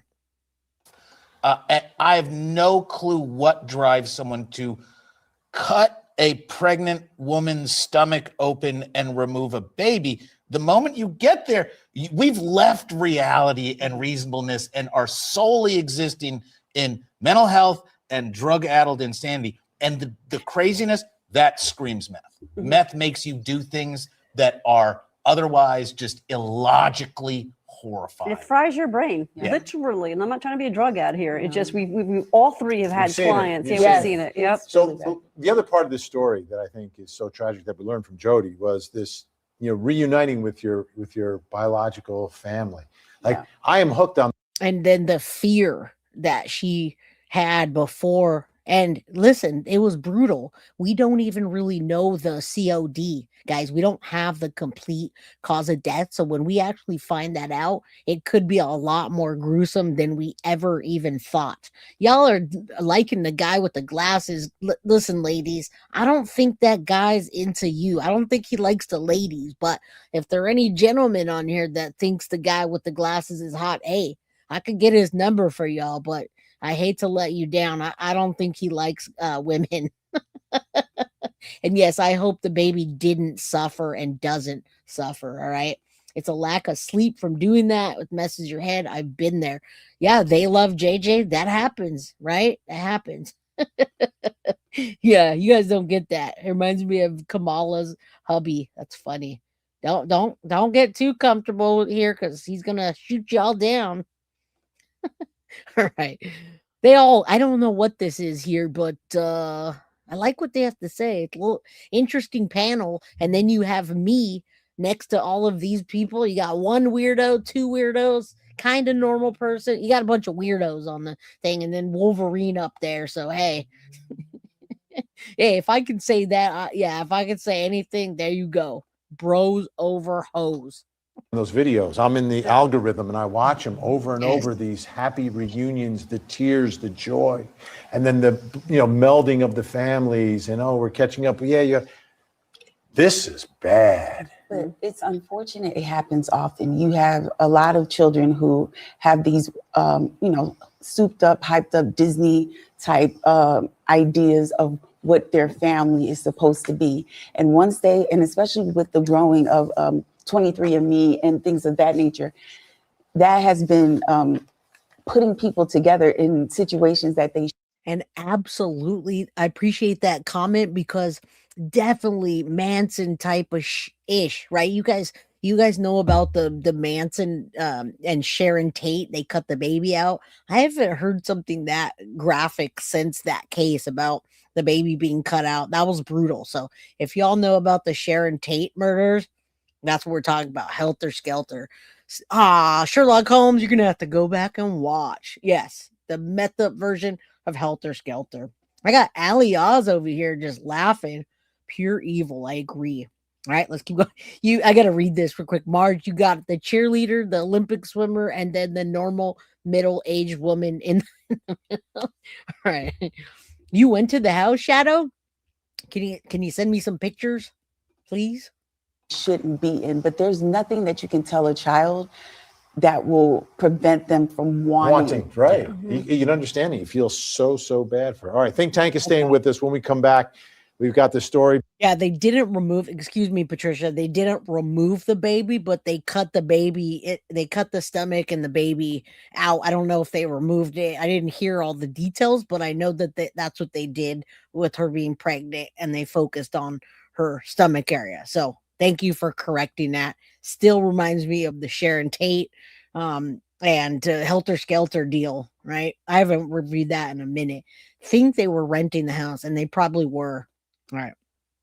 Big trial here on Court TV out of Georgia. A beauty queen charged with the murder of her boyfriend's child. Okay, this is totally not, that's just off topic. Okay.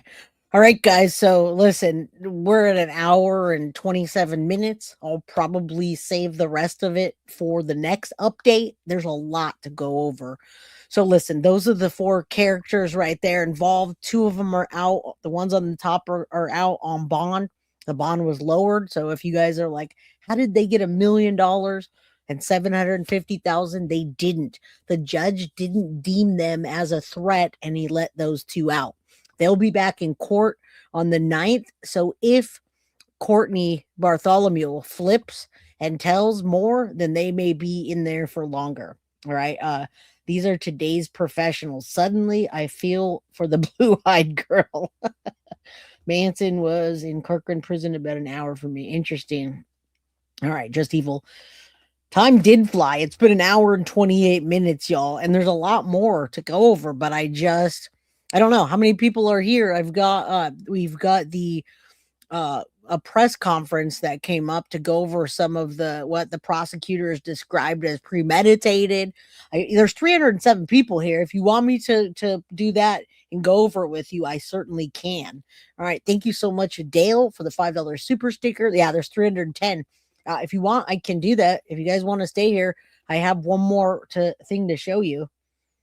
You want to go? Okay. All right. Let's pull this down then.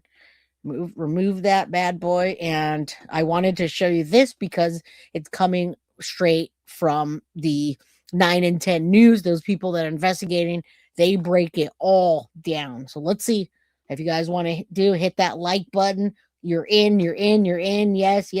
Okay, let's go. All right. As we work through those audio issues there, folks, let us know if they're still happening in the comments section. But we are Yesterday afternoon, when Rebecca's biological mother, Cortney Bartholomew, as well as her husband, Brad, went in front of a judge in Wexford County and were formally charged with killing Rebecca and her unborn baby. Before we go any further, we're just going to caution you that some of the details that we might discuss here are pretty gruesome. The prosecutor revealed some pretty horrifying details yesterday about what they say happened back on November 3rd, happened a month ago, and the details that... And listen, the reason this is so important, you guys, because some of this we're speculating. This is not any kind of speculation. This is like a press conference, the news covering it, and they're giving you all the details that you need to go away for today and then be ready for the next update. It's no speculation, zero. It's what it is. Cortney and Brad are now accused of doing as the charges are discussed here. So if you have any questions about the investigation, feel free to drop them in the comment section, whether that's here or on Facebook, or if you're watching over on YouTube, and we'll do the very best that we can to answer the... Let's keep going. Rebecca's baby is, and what's the possible motive? We'll start with the location of Rebecca's baby. As far as we know from investigators, they are still looking for it. Strong indication from the charges, what the prosecutor has said yesterday, they are looking for a body at this point. I don't think there's belief among investigators that... And this is literally what happened yesterday. So after this, we're going to be caught up until we cover it again. And don't forget, guys, we're covering the Stefan Stearns, Jen Soto saga that never ends. The baby is with us anymore, so they are still in the process of trying to find the body of a 38-week-old baby. Rebecca was 38 weeks pregnant when she disappeared. We understand she had been to the hospital not terribly long before. We understand she was likely killed, and she was dilated at that point, so that would mean childbirth was likely very close at that point. The other big question that we are waiting on is motive. Why? Prosecutors laid out yesterday that they believe Cortney and Brad lured Rebecca to that house in Boone Township in Wexford County. They said they drove her into the woods, and that is where they stabbed her, trying to remove the unborn baby from her, and the injuries that Rebecca suffered and the process of trying to remove the baby from the womb took the lives of both that unborn baby and as well as the life of... And do you see why I'm saying that we don't think the baby is alive? Because of this. Their motive was to get the baby out, whether it was to get the baby out to sell it, to traffic it, to keep it, to raise it. We don't know, but that was their goal. But because they're all messed up, they messed that up, right? And they probably took the life of the baby on accident. And yes, listen, Nanny Sharon, she was already dilated, but before they did this, they had taken her to the hospital because they thought she was giving birth. That's how pregnant she was. Rebecca. As far as a motive for any of that, we have not heard yet. It's safe to assume that this investigation, there's still a lot of questions that are going that investigators are trying to answer, still a lot of interviews they are likely trying to do. There's a very strong possibility that more charges could be on the way in this case as well. You'll remember Rebecca's sister, Kimberly, is currently being held in Wexford County on several charges, including filing a false police report, lying to a police officer, and tampering with evidence. And now she's out because none of those charges related directly to the death of Rebecca. Another big question that we've been getting is, could Cortney and Brad be charged federally? There it is. You remember that Rebecca's body was found last Tuesday in the Manistee National Forest. That is federal property, and that opens the door to the possibility of a federal prosecution here.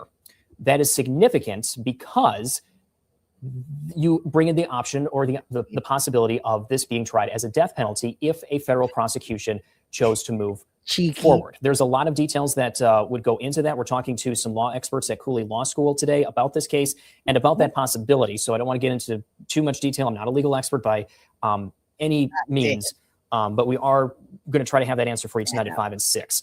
We don't know in terms of where Rebecca's body was found in the Manistee National Forest. We don't know if the body was moved there. We don't know if that is the location where she was killed. Or was stabbed and later died. Exactly. So that's why we want to hear this. And it's important because when people are talking about the case, this is what's happening. These are the details, no speculation. And absolutely way, Aquarian, it can change a whole lot real quick. Welcome, Pink Stars. Good to see you. And my girl M, big hug. Foxy Box is busy today. That's why we have another mod in the house. Holly It's the holidays and the ladies are getting busy. Details would be significant when you talk about the possibility of a federal prosecution getting involved here and taking this case. So that's where that stands right now, but certainly a lot of people very interested in that. Just to recap, because there's been some more questions about the body of Rebecca's baby. They have not found that body yet. That is our understanding from investigators. They are still trying to go through the process of locating that body. Jay Kaiser Smith wants to know if a federal prosecution, would this be moved to federal courts? I'm not sure on that, to be honest. I'm not sure if there would be a So they don't even think that that's the crime scene and she had been moved. They know that she was moved, but they're not sure what the circumstances. So there may be a messy crime scene somewhere else as well. Under your scars, that's okay. Welcome. I'm glad you're here. I'm a retired nurse. I wouldn't want a part of it. Jenna Bug, Holly's doing a great job modding. She absolutely is. local prosecution that would run alongside the federal prosecution. But if the feds wanted to get involved, a federal case would be tried almost certainly in the Western District of Michigan, and they have a courthouse that's located in Grand Rapids. A couple of people asking about where Cortney and Brad are being held. Yes, they are being held in separate jails. Cortney is being held in the Wexford County Jail, and Brad, we understand, is being held over in Lake City in the Missaukee County Jail. And the reason for that is yesterday, the judge in Wexford County placed an order when he was doing these arraignments that Cortney and Brad were to have absolutely no contact with each other. And sometimes you'll see that when people have close relationships in cases and are facing similar charges. So both of them are in separate locations, and that's because the judge put that no contact order in place. Hannah wants to know, did they admit to the crime or is someone else involved?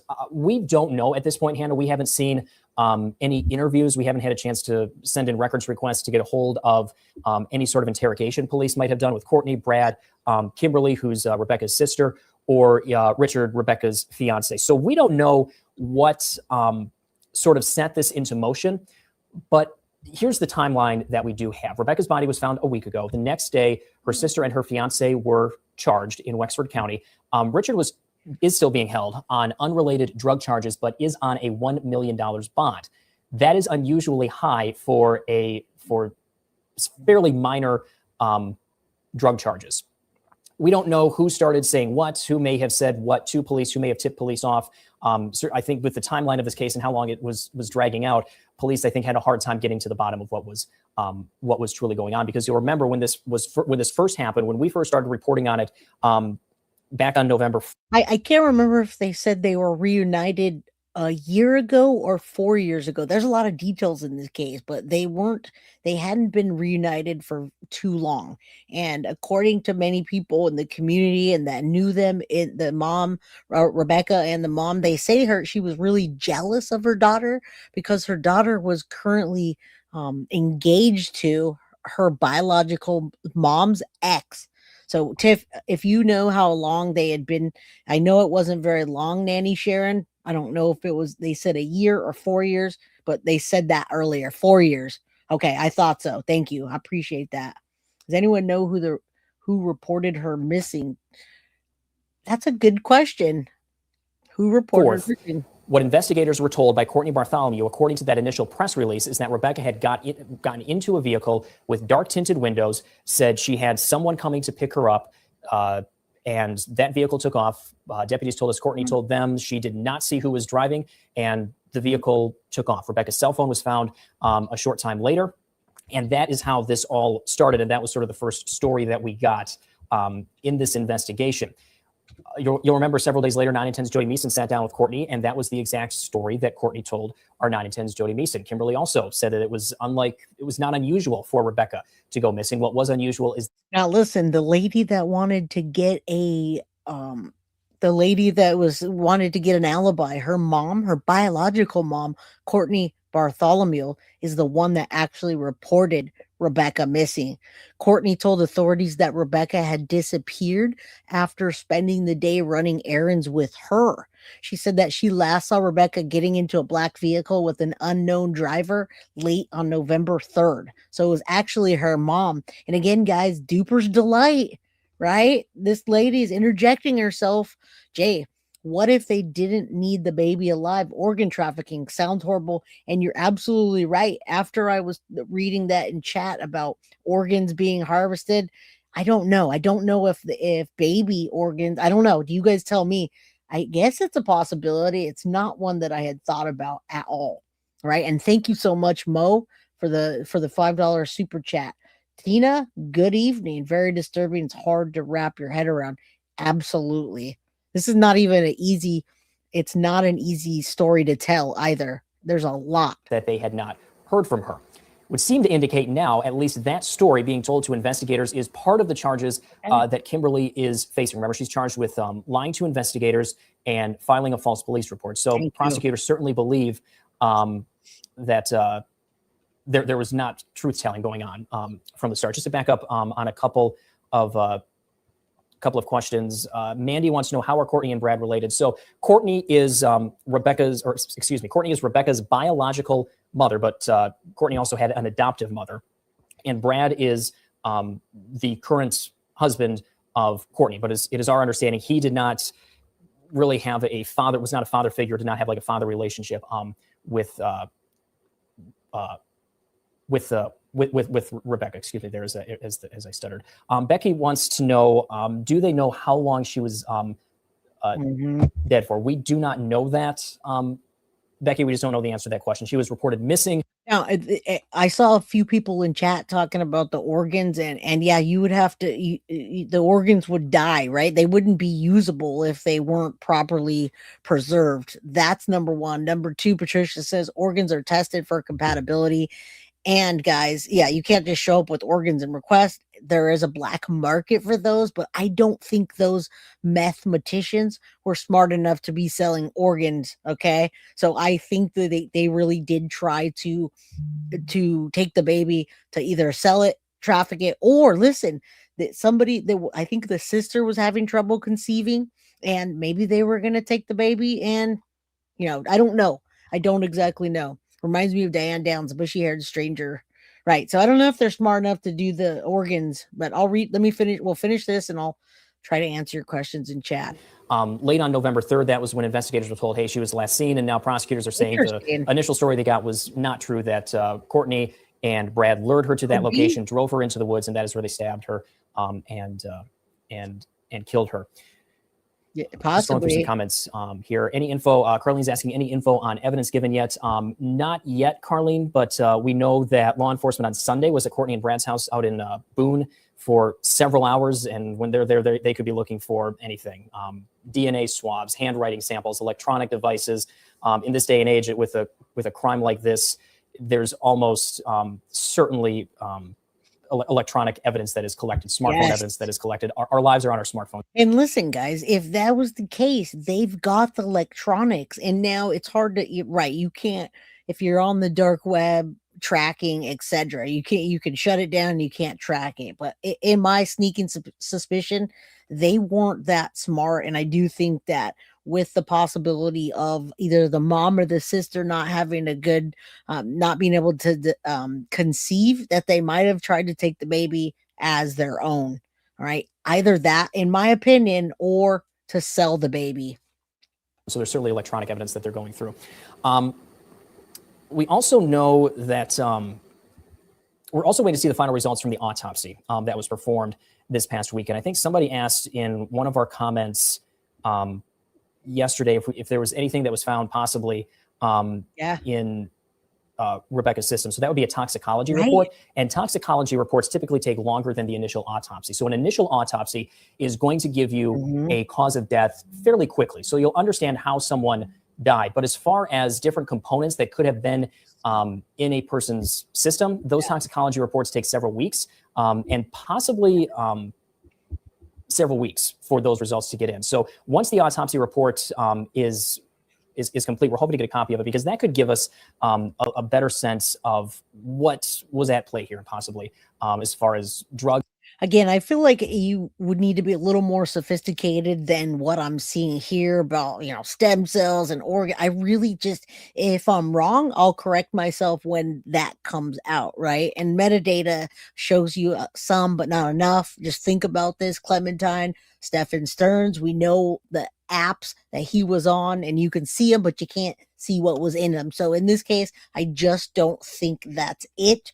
but I could be wrong. I do think money is the number one motive, and then second is jealousy. But again, as we find out and as this continues, if I'm wrong, I'll tell you, hey, yeah, they were doing that. All right, let's keep going. Alcohol, anything else like that. Somebody asking if the death penalty will be sought in this case. That could only happen if there's a federal prosecution. Right now, it is only a local/state level prosecution. So the Attorney General's office is involved in this case as well. And if it's could be because it's a local prosecution, the option for a death penalty is not there. Courtney and your Brad answer. are No with the death charges they are penalty. facing right now. You're looking at a strong possibility of life in prison if convicted on. There's I think 8 charges for each of them. And I think I don't remember off the top of my head, but looking at the charging documents there, at least several of the charges, if they're convicted on just one of them, carry the possibility of life in prison. So just catching up on some of the comments here. Yeah, so a couple of questions about not covering the protest that happened there. At that point, there were no charges that had been filed. Nothing had even been connected publicly yet to Cortney and Brad, possibly even having any criminal culpability in there. So if we were to show up there and somehow start to convict as a news organization in the courts of public opinion, it would be frankly irresponsible on our part to begin convicting somebody in the court of public opinion without any charges filed in that situation. So, and also it was a very, very tense situation at the House as those protests were going on. And we, as a family-owned, locally owned news organization, are not apt to put our reporters in a situation where things could escalate, potentially get out. Now, remember, if y'all were here with me watching the Emmanuel Haro case, that's the same thing. Imagine that at their house. Emmanuel Haro, we had people out there, Ashley, Buzzard, Melody, Buzzard, people out there.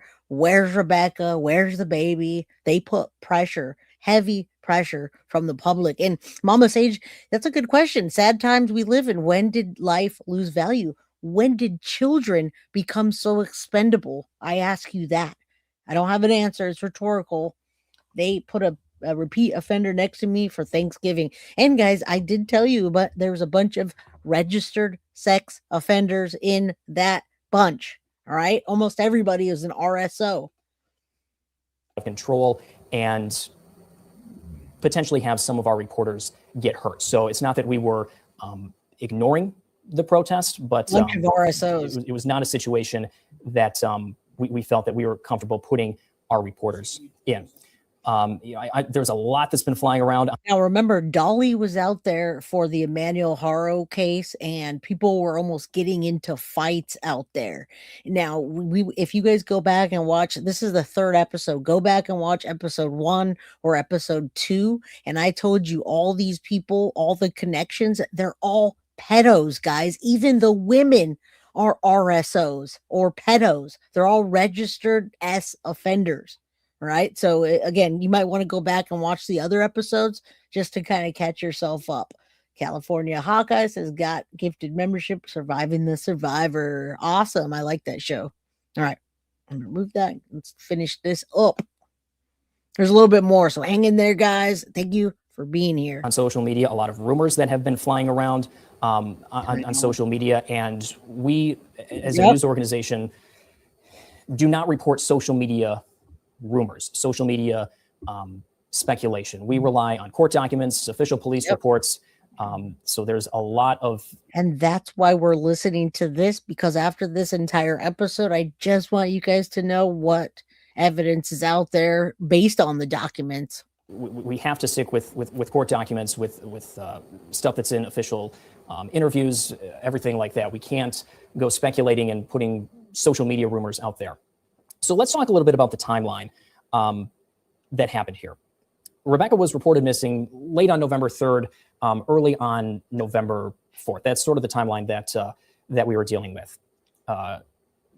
Investigators were told she was seen getting into a dark vehicle, tinted windows, and her biological mother did not see who was driving. Her cell phone was found not far along a 2-track, and that is sort of where this investigation stood for several days. A few days later, I think it was about a week later, the Wexford County Sheriff's Office put out a pretty lengthy press release about where they stood on this investigation, still investigating it very much as a missing persons case. I think based on the information that they were being told by Rebecca's family, they understood that Rebecca potentially had come into some money that would have allowed her to disappear off the grid. We know they had reached out to some out-of-state law enforcement agencies. We're not sure or haven't been able to connect the dots on why they were looking out of state. At this point, they were looking in hospitals. They were looking with any agency that potentially could have come into contact with Cortney's baby, because we know based off what investigators were told, Cortney was likely very close to giving birth when she disappeared. It was about a week and a half later that some volunteer search efforts started being organized that we covered, that started heading out into the Boone area, the Boone Township area in Wexford County to try and find Rebecca. And these were some... And thank you, Deb. I read that, and boy, do I have some things to tell you. And if you want to talk after or text, whatever, we can anytime before tomorrow's episode, because we figured out why and how that situation occurred. So anyway, let's keep going.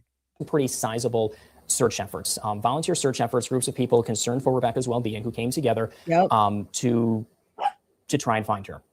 And those search efforts really didn't turn up anything until last Tuesday when they came across Cortney's body. What we don't know, or sorry, Rebecca's body, excuse me, to correct that. They came across Rebecca's body last Tuesday. One of these volunteer search efforts did. What we don't know is where they found her body, if this was the location where she had been stabbed and later killed, or if her body had been moved at some point. It was some 15 feet, relatively close to Cortney and Brad's house where her body was found. But again, we don't know if that is where she was killed or where. And I'm sure they'll be able to narrow it down. And once she begins to talk, it's going to be a whole other story. Now, here's the thing, Venus, about the $2,000. She did get an inheritance for $2,000, and maybe they took her to the bank to go get cash, whatever. I just think money and jealousy is part of it. All right. Yes, please. It's early for you, so maybe we can talk after you get some. Yes, Deb, I will. I got you. Rebecca got a $2,000, yes, from her grandparents' estate. All right. Rest in heaven, Rebecca Park. All right, let's keep going. She died, or if the body was somehow moved into a different location. I lost my train of thought there, folks. I don't blame you, guy. There's a lot. You need a whole pie chart. I'm telling you, got to learn how to do algebra for this damn trigonometry. Investigators told us that night that the baby was not with Rebecca. And that is really what kicked off this search. That is really what gave, I think, investigators the go-ahead to go to a judge and say, look, we've got probable cause to really kick this investigation into high gear. We don't know when Rebecca died. That's kind of one of the big questions that are out there. So if there are any other questions, feel free to ask them. Again, the big questions that we're still waiting on answers are from investigators. We don't know where the body of Rebecca's baby is at this. Okay, so yeah, we don't know. They think the baby's not alive. And Mama Sage and everybody, when you guys see the hype button under my videos and under your any favorite creator, when it says hype the video, press hype, and it helps your favorite creators get into the algorithm even more. So it's not costing you anything to hit that hype button. It's just like a like button, but it helps with the video's algorithm. Seem like a lot of these cases, the common denominator is being mathematicians. Agreed. Or DRUGs. Yeah, I was going to say, you got to be a mathematician to understand this. And Lovebug, you think the baby's still alive? They took it while Rebecca was alive. And that's what I thought originally. But after hearing the condition of the body and where the stab wounds are, I'm not so sure. I hope so, but I'm just not sure anymore. Point. And we don't have an answer on motive. I think this is a case that has really troubled a lot of people. Dan, we might be frozen if you want to check the feed. We're good. Okay. And it's a case that frankly has shocked Wexford County. We were talking here in our newsroom. This is without a doubt one of the worst cases our news organization has ever covered based on the allegations that prosecutors laid out. Just an absolutely horrific case, some horrific allegations, and it's a case that we are going to continue following. So we appreciate you joining us this afternoon, everybody. Stick with us. You can read all of our coverage right now on 910news.com. But again, the big developments, the biological mother of Rebecca Park, Cortney Bartholomew, and Cortney's husband, Brad, charged yesterday with killing Rebecca as well as with killing her unborn baby. So a lot of court dates that are going to be coming up. We'll do our best. And you see how they're charging so harshly if they really didn't think that the baby was, or if they really thought the baby was not alive. I don't think they would have been able to charge without some sort of evidence. Those are pretty harsh charges to go for if you don't have the evidence. So guys, I hate to say that. You can't find the hype button. I think you have to turn it on in the settings. Mab, the hype is for after the stream. Yeah, it's after the stream. It's when you're cruising around YouTube, you'll see it, but you have to turn it on, Mab. Some people didn't get it automatically. So there's in your settings, you have to allow them to give you the hype button. But yes, it's after. It's later on when you see it. All right, Jay, did the other siblings get the 2 Gs from the grandparents' estate? I heard nothing of the sort. Again, she was adopted, guys. Mo, she was adopted. She was not, that was her biological family that she had reunited with after 18. She was 22. So I think the last 4 years she was in contact. She had a whole separate family. So they didn't say if it was her, I don't know. I don't know if it was her biological family or the adopted family. I think you get a couple of hypes a day. Thank you. I appreciate that. Joyce, thank you so much. I appreciate you.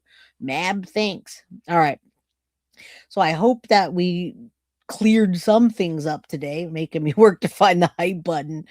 All right, listen, guys, listen. All right, let me pull this down and I'll put this up so you can see the shady characters and hopefully get a better sense of what's happening in this case. It's definitely not the most gruesome case that I've covered. All my cases that I cover are gruesome AF. Yeah, we don't always get it, but it's out there. I must have missed something. What's Deb, if you're scrolling around YouTube, there's a button underneath with a star that says hype, HYPE. When you see that, hype your favorite creators. If you see it under mine and you can hype it, or wherever you see it, do your creator a favor. It comes on after, whenever they want to. All right. You all can hype the stream when it's over. You find it by swiping the comment row. Thank you, Mallory. I do appreciate that. And yeah, Husky Lover 2000 isn't much, but good for some math. Or guys, remember, he was producing that stuff. So that's a lot for them to be able to buy and produce 3 times a week. Thank you. Thank you, guys. Love Bug Sheila.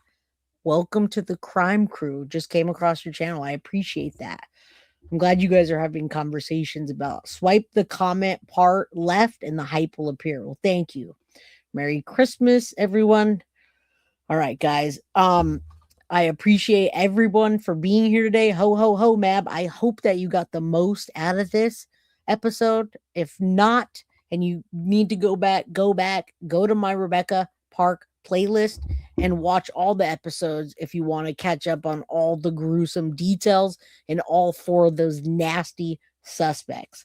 Tina, thank you for the warm welcome channel. I appreciate everyone, and good night. Good night to you. All right, listen, for the people that are still here, Joyce, am I saying it right? Okay, I'm just going to call you Joyce. All right, I don't want to say it wrong. Joyce, welcome to the Crime Crew Official. We appreciate you. Now, listen, guys, listen. Tomorrow is going to get a little bit messy. We haven't been covering the Madeline Soto, Stephen Stern saga. We got a lot to cover, okay? When we were covering the Madeline Soto case originally, myself and Synth were heavily working on the case, and we knew that Yolanda back then had a lawsuit against Walmart. Yolanda is Jen Soto's mom. Yolanda is shady AF and has ties in the Florida Hispanic community. She has the money to get Jen a lawyer and to hide her. Now, listen, we now are hearing about Jen trying to sue Walmart and Stephen Stern's getting his hands on the sevoflurane, which, without me reading it, guys, what sevoflurane essentially does, it's like an anesthesia. It's like when you are put under anesthesia, and you don't remember anything, all right? Sevoflurane, you're not supposed to be able to get that. But when you connect the dots of what it is, and we believe how he got that, you go to a doctor online, like let's say Quick MD or MD Online or Doctor Online or Get Your RX. You go on to Get Your RX, you get that prescription for sevoflurane because those people are shady AF. You take that prescription, you send it to Walmart or Walgreens or CVS, and boom, you get the anesthetic agent. Now, Stephen Stearns had that anesthetic agent 48 hours in his hands, 48 hours before Madeline Soto's death. You guys have probably seen that all over YouTube. Plunder's got it. We've got the documents. We're going over that tomorrow. So it's going to be a messy episode, and we have a lot of information that we found in the documents that were released by Plunder. All right. Can you give me the spelling of that? Oh, yeah, sure. I'll do it right now. Sevoflurane. I'm going to put it in and I'll correct it because I'm, all right, here it is. Here it is. I'll put it in there, guys. And let me tell you real quick. And don't worry. Yeah, Blunder put it out there. But don't worry. I'm going to break it down for you. I'm definitely going to break it down for you. Sevoflurane, guys, is a commonly used inhaled anesthetic that induces and maintains general anesthesia during surgery. It's known for its rapid onset, relatively smooth recovery, and frequent use in adults and children. It basically, you don't remember stuff. It's like you're going to go into surgery. And here it is. There's the spelling. Oh, it didn't let me put it in there. Okay, here it is. We're calling it Sevo, so we don't have to say that the whole time. All right. Here it is, guys.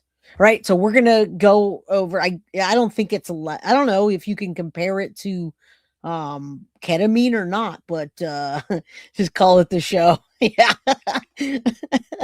All right. So anyway, we're going to talk about that tomorrow. We have a huge episode for tomorrow on a Friday, and that's it. So come back tomorrow, guys.